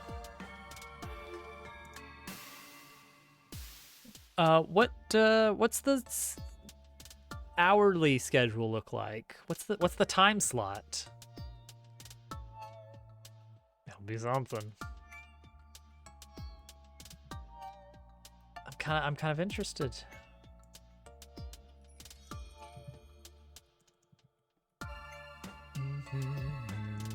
What is this useful for? What is get visible? Oh, that's probably for controlling the player's gears spinning. Yeah. It spins the actual player's gear. Okay, that makes sense. So we do actually need to do that. So regular spinner.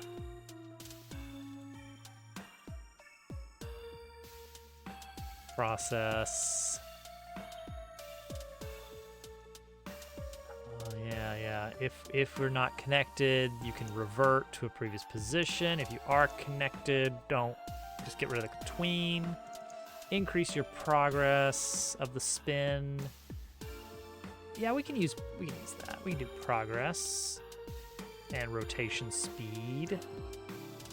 Wait, we don't want that kind of rotations. Well, we can do it because it's auto spinning.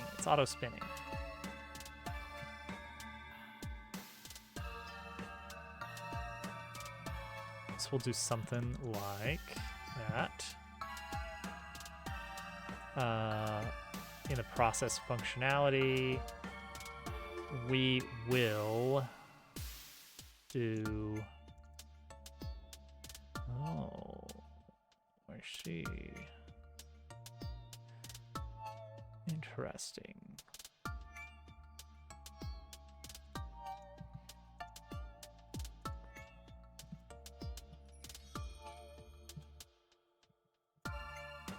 So we need a displayed progress function here. Tentatively after 6 central weekends, whenever. And then 12/9. Okay, gotcha. Okay.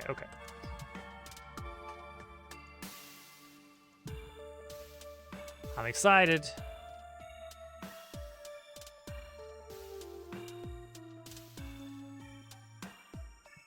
Progress plus equals rotation speed, which we're going to define as 1 for now.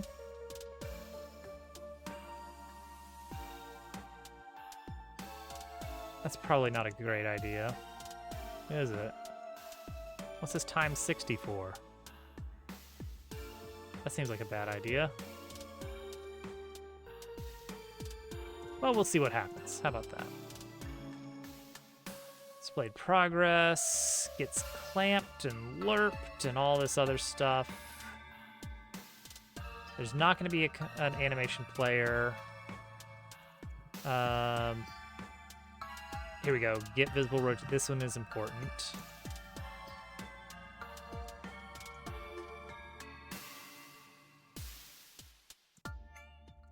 And then this, I'm going to let this be basically the same.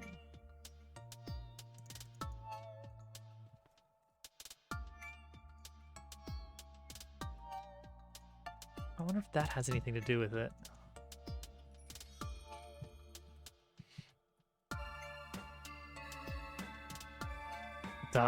DLC. Driving prices up. Never down. I was wondering if when they finally got Earthbound onto the Virtual Console thing, if that would drive the prices of the Earthbound carts down, and it did not. Of course, why would it?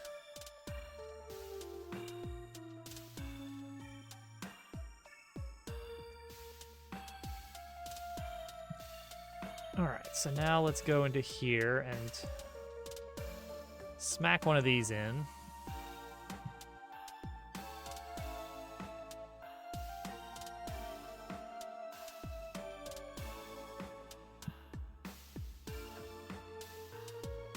Load gear states.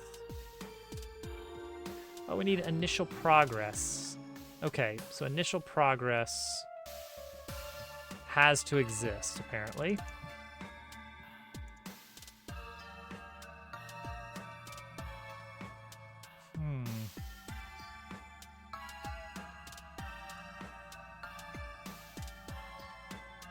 Well, I guess that can be arranged.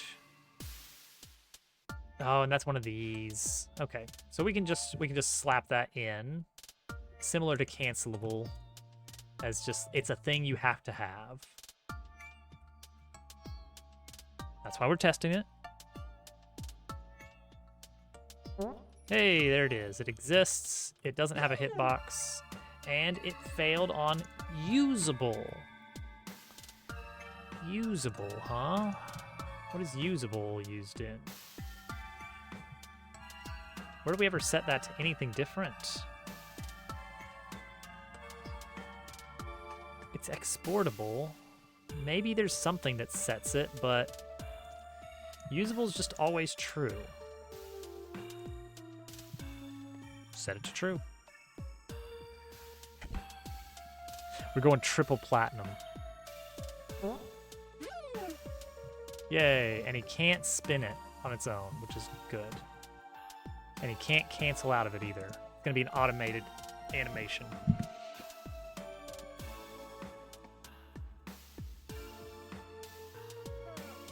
I'm glad that there was at least one other person who was able to validate what you're hearing.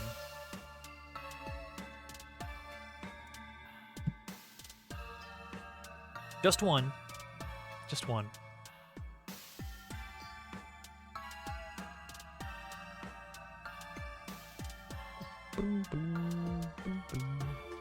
Okay, I want rotation speed. Oh, displayed progress. Oops, I meant to set this one to 1. There we go.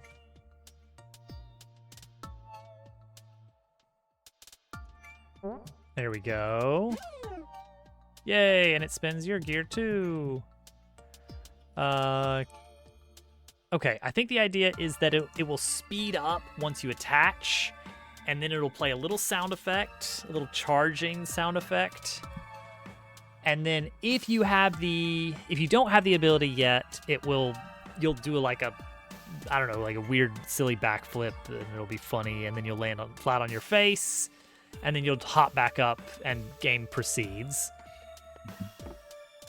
But if you do have the ability, then we need to do some kind of glowy effect when you are carrying the electrical charge.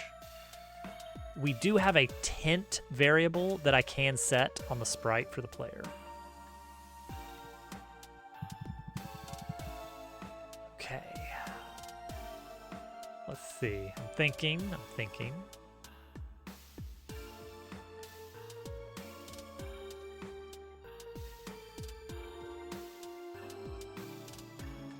Oh, you know what? We have the charge up sound.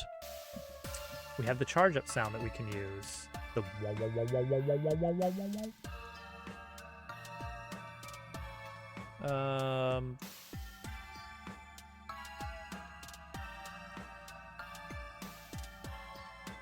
what is that called?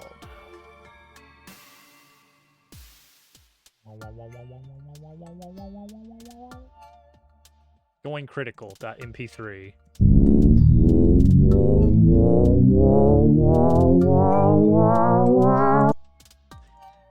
It's 6 seconds long. Electric warble. No, it's called Going Critical.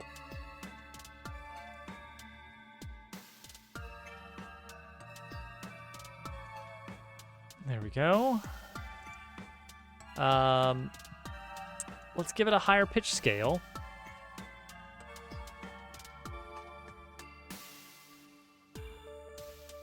Let's triple it. And see what happens. On attach, play the sound effect.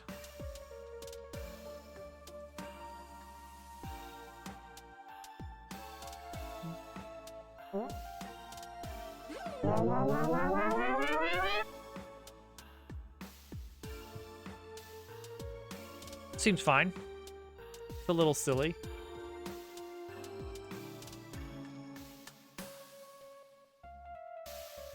Let's bring down the volume a little bit on it. And then it should definitely speed up. Rotation speed should increase.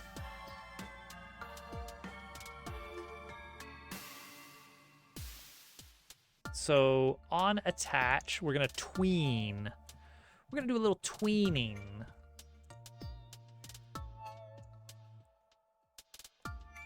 Let's see here. Give me the tween code here. All right. Create a tween.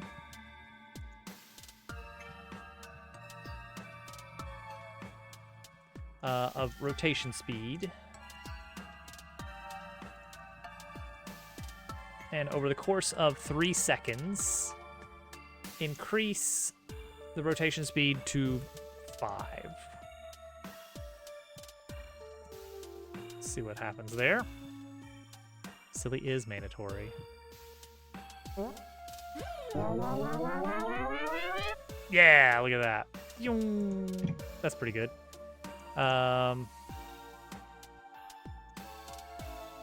Maybe 4. And then after that, how do you do a tween callback?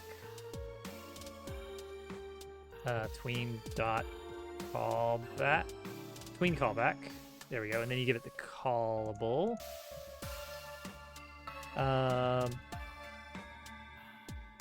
On end power up.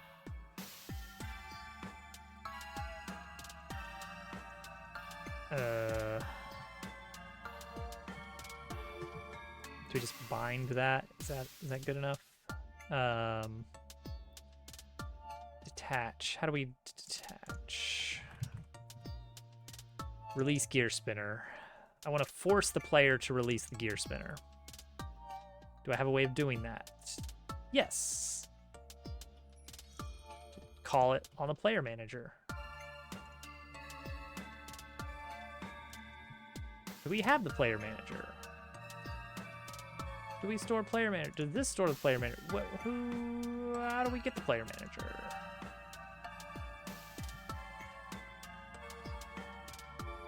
Who's actually storing that information? Is the player storing the player manager? It sure is. Okay, good. It's managing that. It's storing itself to the gear spinner. So that should auto-release it at the end of those 2 seconds.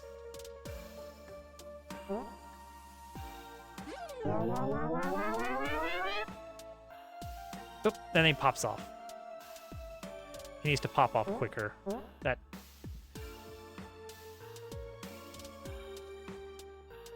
might have a lead on instruments. Ooh.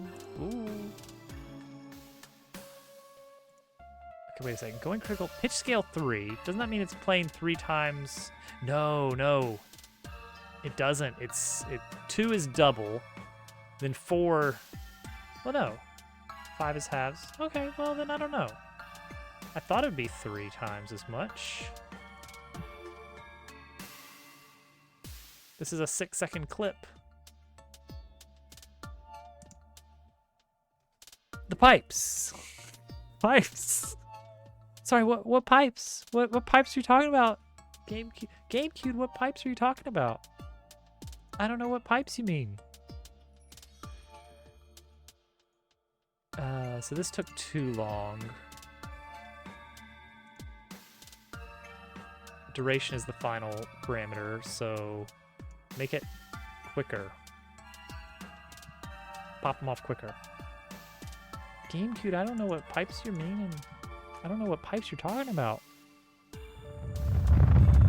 Hey, Chip, welcome in. Big Boy Games official. Yeah, that's much better. Yeah, ads! Woohoo! Ad party. I really need a banner. I don't know how Dove does his ad banner. That would be a handy thing to have, wouldn't it? Does he pop out his ad manager and just capture that? That seems like a bad idea. That's probably not it. Hello from the tiny picture-in-picture. Hi. Hang on. If I'm like assume that I'm above chat right now, right? In the layout in Twitch. So like hi, I'm up here. There, we greeted them. I'm greeting them from the corner of the screen. Hello, I'm up here in the corner of the screen. Hi. There we go. Perfect. So that they don't feel left out from the ads. It's good. It's good. It's a good thing. I'm in the big screen now. Oh, okay. That was embarrassing. Welcome in, Chip. Check out my tree. Check out my big old tree. I didn't even do this tonight. I was working on this earlier. I just think it looks really nice. I love the like this is a common thing in video games, but I can't find, you know, TV Tropes does a pretty decent job of capturing these kind of like recurring ideas in video games, but it can't be exhaustive. But this is definitely a recurring theme of a big tree and the camera wraps around it. Right? Right? I'm pretty sure Kirby 64 did it. Let me see. Kirby 64, big tree. Well, that's just going to give me Wispy Woods, of course. Like, what was I thinking? Of course it's just going to give me Wispy Woods. There's a lot, like, it's a common thing of if there's a big tree, you're going to wrap around it. Click Clock Woods. Click Clock Woods from Banjo-Kazooie did it. Big tree, and the camera goes around the tree, so it's kind of like a cylindrical level. It's going good. We had a really good idea session tonight of coming up with some good ideas for the second chapter dungeon. That is going to include some new abilities, which is going to make me have to do new animations and logic and stuff. All right, look at this. Look at this dumb thing over here. Look in the corner. Look in the lower right-hand corner of the game. What is that shadow doing?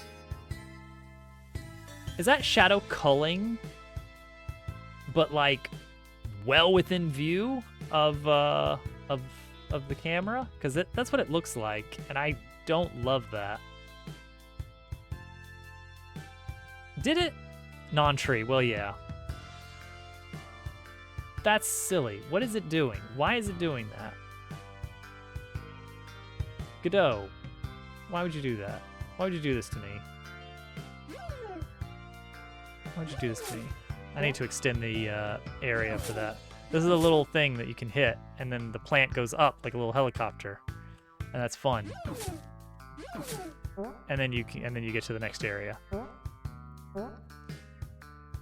But the camera system in this area, I think is pretty good, and it's all using nested path follows, which is pretty silly. Nested. Because birds, you see, they're birds. And then it switches to a different camera following node when you get to the bottom of the screen. And I'm sure it'll be very seamless. So overall, I think this area turned out pretty good. But it is but one area of many. Here's our current planning for Chapter 2. The green areas are areas we have built and are mostly done. They'll need scripted events, and characters will need to have little cinematic scenes, but for the most part, the geometry is there, the main puzzle is set up, whatever. So we're getting into this zone over here, which is like the dungeon, which is not going to actually, I don't know what the room layout is going to be. I just drew a bunch of rectangles. Don't worry about it. So yeah, that's what we're at. That's where we're at.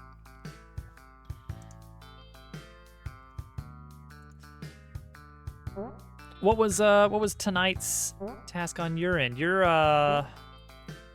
You've been kind of juggling some new projects.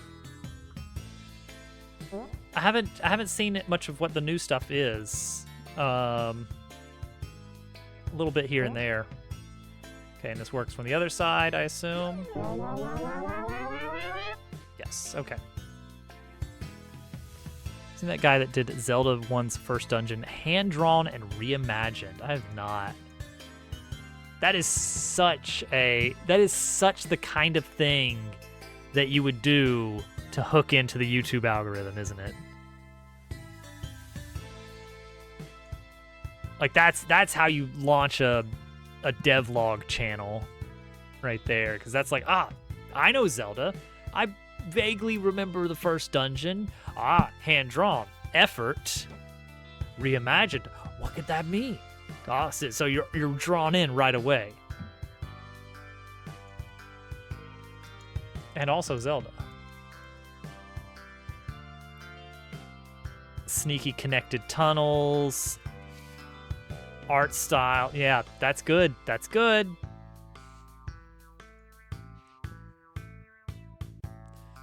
That's how you do it.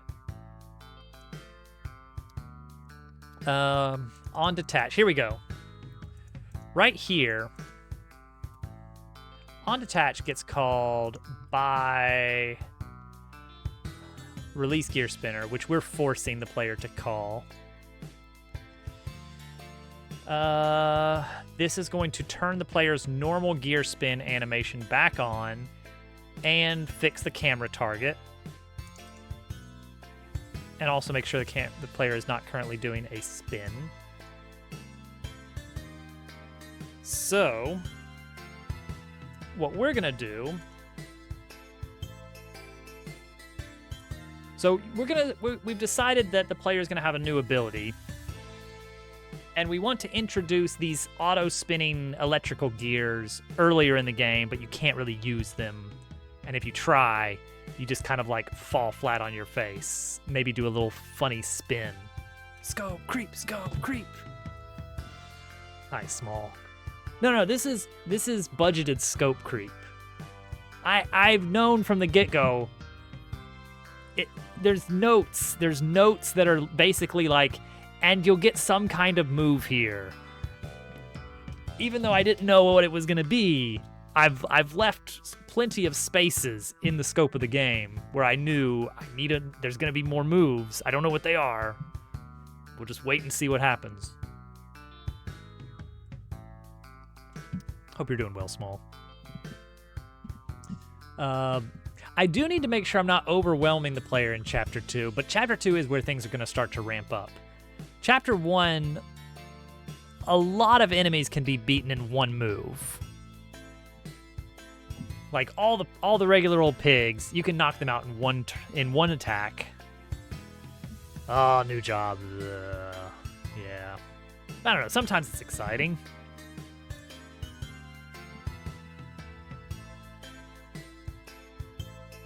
Player does not have the move yet. Money is good because it allows you to do the things that you like to do.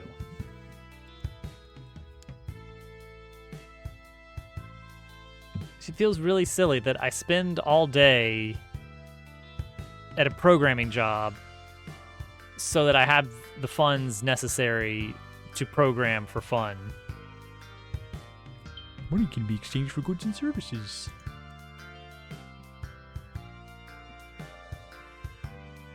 I would commit crime for a programming job.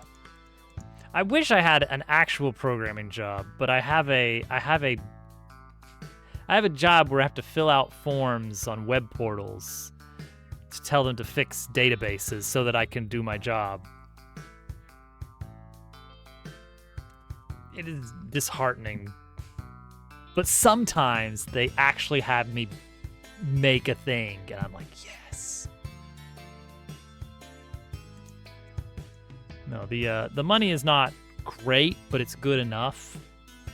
If I had been job hopping over the past 10 years, I would be doing much better financially, but I would probably have to work a lot more in general, which would suck. Like packaging things. You know what? I did have some job like that many a year ago. Actually, my previous job was actually computer repair. But that was like 2010 or so.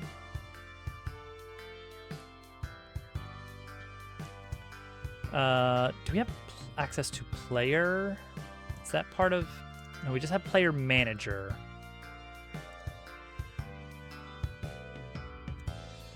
Where is player, though?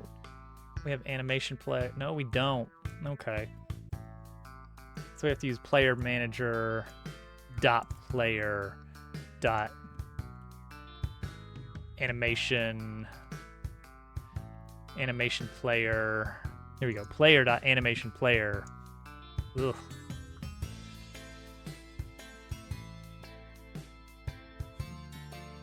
So we're gonna need to make a new animation for the player. Not a hard one.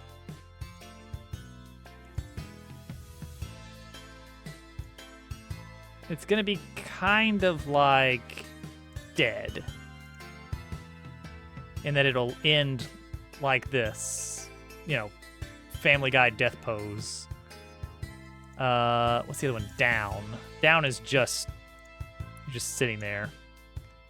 So I want something like that. And then it'll pop back up. Do a little... So we need to duplicate this into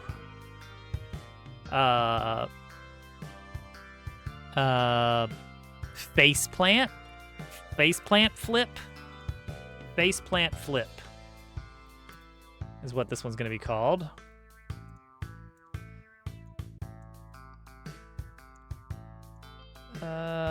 So I need to start with the... Oh gosh, yeah. Reset. There we go.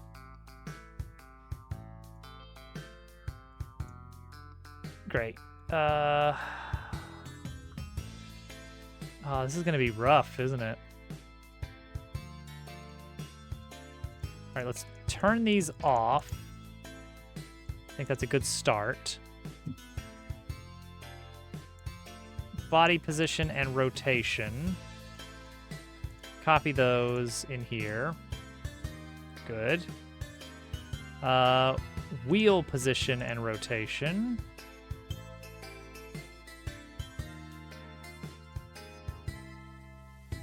Head position and rotation.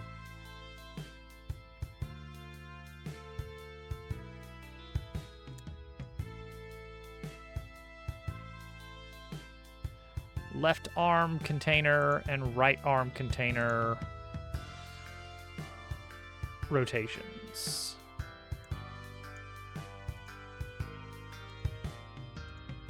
Okay.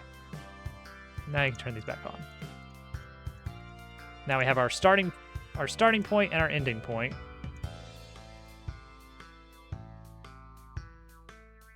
This feels like he's going backwards. What's going on here? Oh. What a cool backflip he did. Whoa. Also, face region wrecked. Face.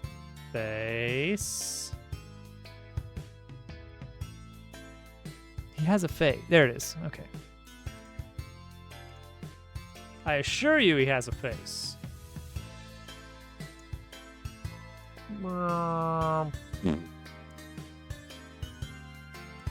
Okay, so the idea is that we're gonna make him do a silly spin. So this is body rotation 0 to 89. So what happens if we set this to like 720? Nope, that won't work. We need oh no. I could rotate the actual Sprite 3D maybe. Ooh. Ooh. Boo.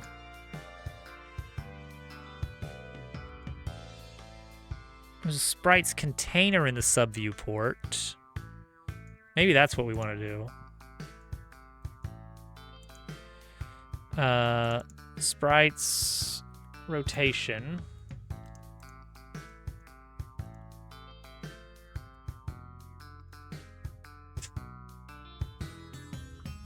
Beautiful. Honestly, beautiful.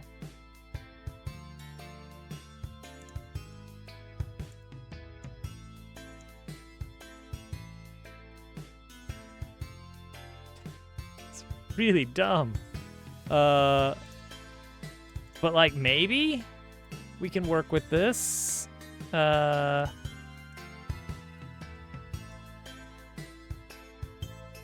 gonna be good. It's gonna be good. Don't you worry. All right, repeat.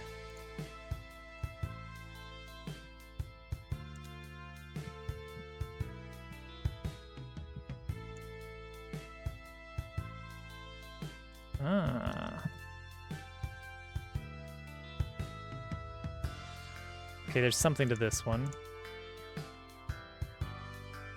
Whoa!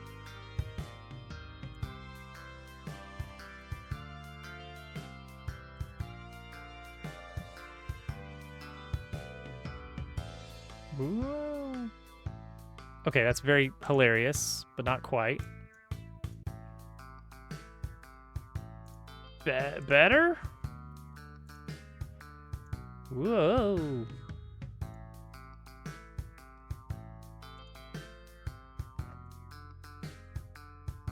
I want like a thump at the end. I want a good solid thump. But it's this gentle landing instead.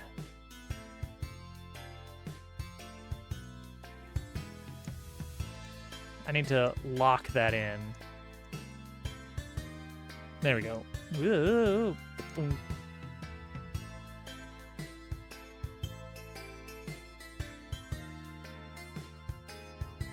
Whoa.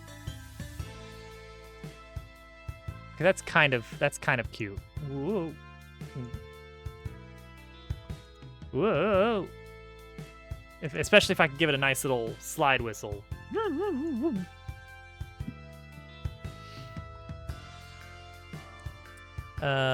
The rotation, let's add an extra 360 onto it.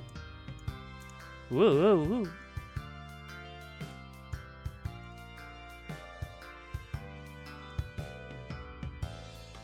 Okay, that's fine.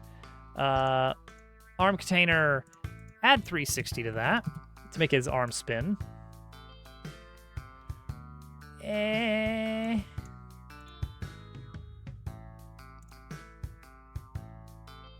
Barely even noticeable, it's fine.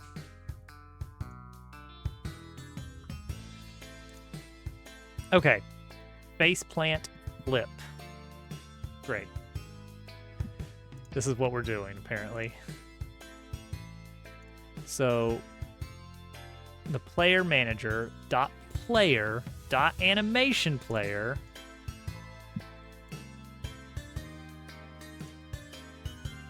Not the gear spinner, though.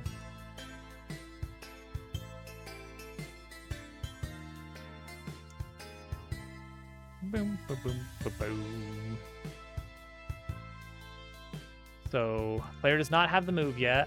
So, player manager dot player dot animation player dot play face plant flip. Well, I guess let's try that much. Power station entrance. Let's try that much and see what happens here. So he walks over. Oh, it's too much power! Whoa! Kind of need him to pop away. On detach. So what you do when you on detach? What happens? What happens with a regular gear spinner? Nothing. What happens with release? What calls release gear spinner?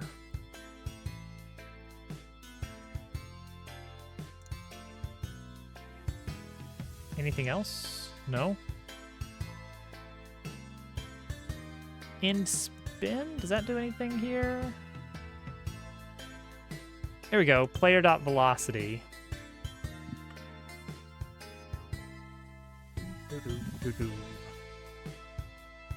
So this pops the player a little bit. Just a little bit.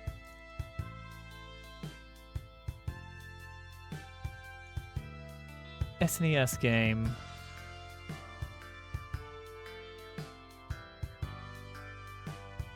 I mean, I would no, well,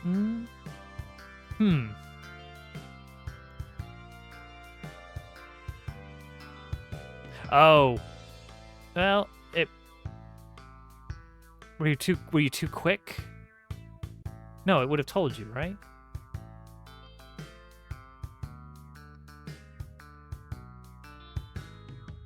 Oh man.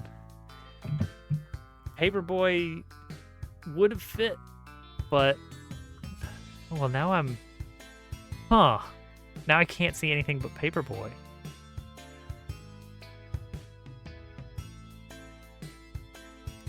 Game, no. Oh, yeah. Okay.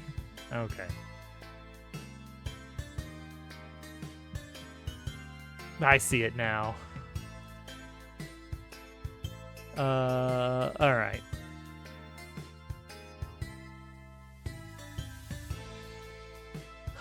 It's not getting far enough away. What if I gave you a ridiculous amount of velocity here? What would that do? Because I could have some kind of override.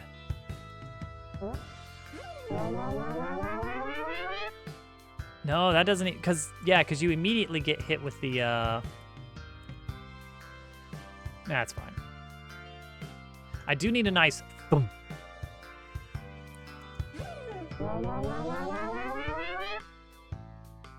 Do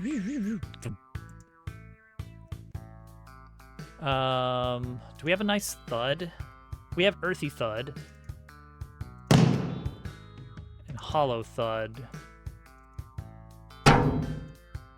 Actually, hollow thud would be kind of funny for that. So yeah, so that's what we're gonna do because it would be funny. Therefore, make sure to set it to the sound effects bus. It would be funny, therefore. Yeah, there you go. Stupid game. It was a stupid game. So it had some weird stuff to it. One mechanic was, in some levels, you couldn't tilt the board all the way around. You would be kind of locked to, at most, 45 to negative 45 degrees. But it didn't really ever tell you when that was happening. But that was like a major mechanic in some of the levels. Yeah, it was its own weird little thing. We need beatbox to make a wee wee wee wee wee wee wee wee. That's what we want. Kind of a wee wee wee. Start high and wee wee wee wee wee. Yowie.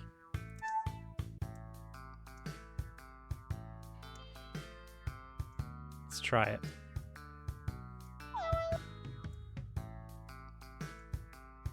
Let's see. Come on, beatbox.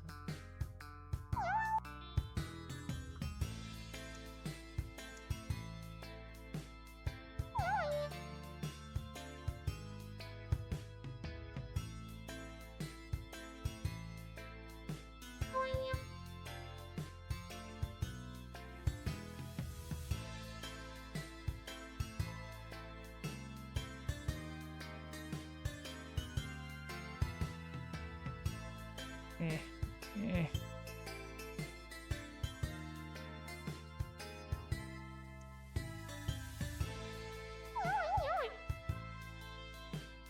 Wah, wah. Pac-Man noise.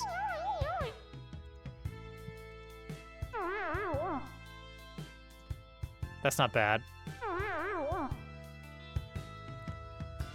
Hovercat goes to the beach is correct. Let's see here. Something more chip tone? No, that's dabble. That's not dabble. Wah wah. That is your level. Let's see here.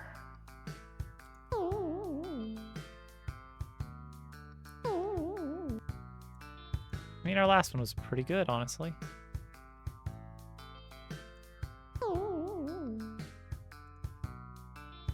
What about a flute? Where's our... Here we go.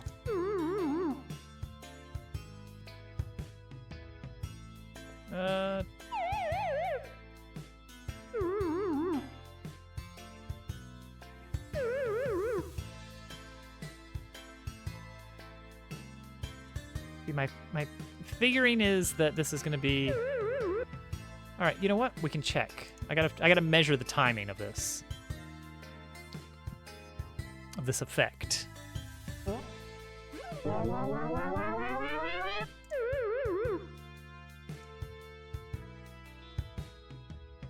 That works. It's about the right duration. There we go. A little bit more of a woo at the end helps. Beats per bar, change it to 3. Export as slide whistle down.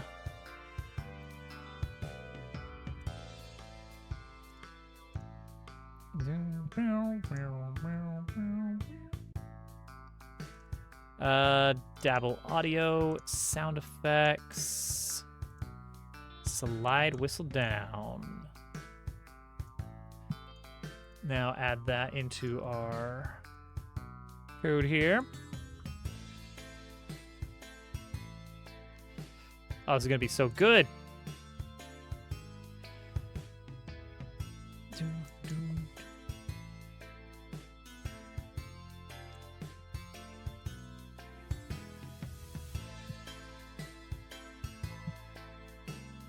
All right. So, change it to that. Play this sound effect. Await. Create. Oops. Create. No. Get tree. Dot. Create timer. For I don't know 1.5. I don't remember exactly how much it was. And then do hollow thud dot play. Then wait another half a second. We need to go to the player and look at that animation again. Facement flip. It hits at the 1 second mark, and then he actually hits the ground at 1.2. So at 1.2, we'll play hollow thud. Hollow Thud. Love that game.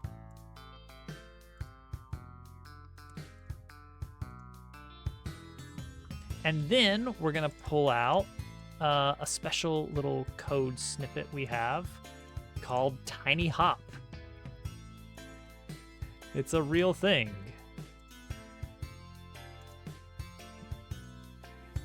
There we go. So let's try this. This is not going to be complete. Has it queued up? Nice. I like that when I tried to do the autocomplete gag, it kept putting in my D&D notes. Hey, the thud was too early.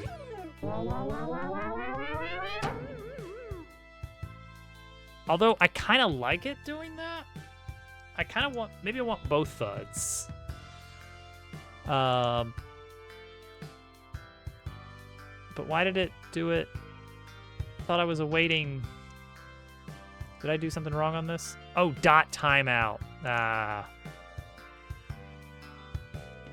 Okay. Yeah, you await the timeout signal. Okay. Well, yeah, let's just do it with that separated out and see how that sounds then. Maybe I'll like that more.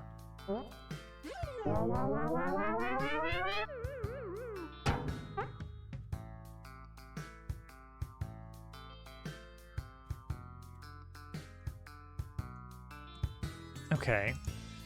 Not bad. Change the length of this animation to 1.7 so it switches back to normal at the right time without having to do any kind of special listener stuff. Also, we need to lock the player. Input lock. Where is input lock? That's on the main actor code, isn't it? For some reason. Input lock, input lock. Input locked. Yep. Okay. So, when we do this, on detach, player manager dot player dot input locked equals true, and then when all this is done after the tiny hop, back to normal. That said, on detach.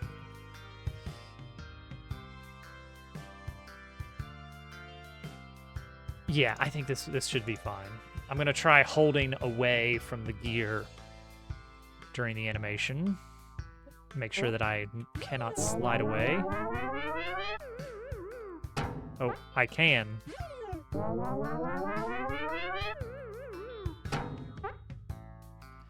Yeah, that's not good.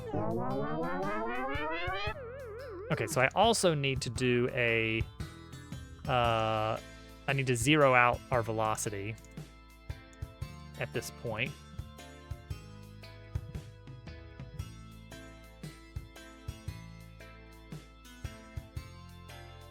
Yeah, there's a lot of effort to just throw him on his face.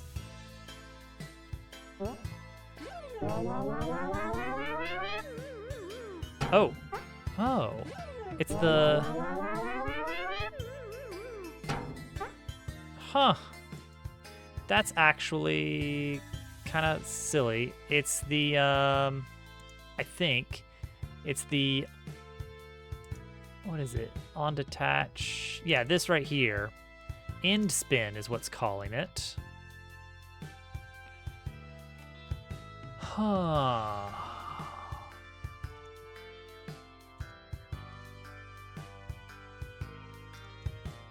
So I can't really, I could do a deferred call.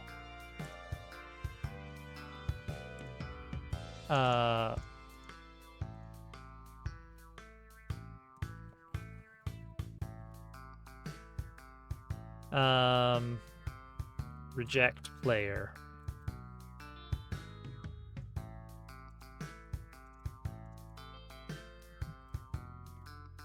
Call deferred. Reject player. I think this will work. I don't really use call deferred a lot. Yeah, I need to wrap up.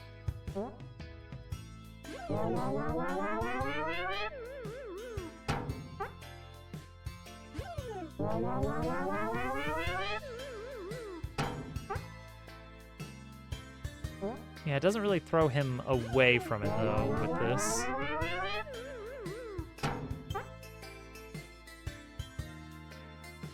Okay, that's cool. That works.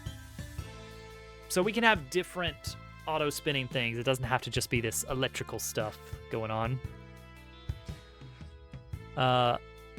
Really, whether or not we use this little reject player thing is going to come down a bit to where else I decide that this new move would be useful to have for like a, oh, now you can go back and do this other thing. Oh, isn't that interesting that now you have access to this? Isn't that cool? Yes. So yeah. Let's see if we can find somebody to raid into. Let's see. Small is at it again. I mean, Epic. Why did I say Small? Wait, Small is at it again. Wait a second, never mind. Oh, Whiskerwood. Is that out now? Wait, is that the game I'm thinking of? No, it's not. That's a different game. What is this? Oh no. Is this a colony builder? Production chains? Oh no. Oh no, it's a dwarf fortress. He's playing a dwarf fortress.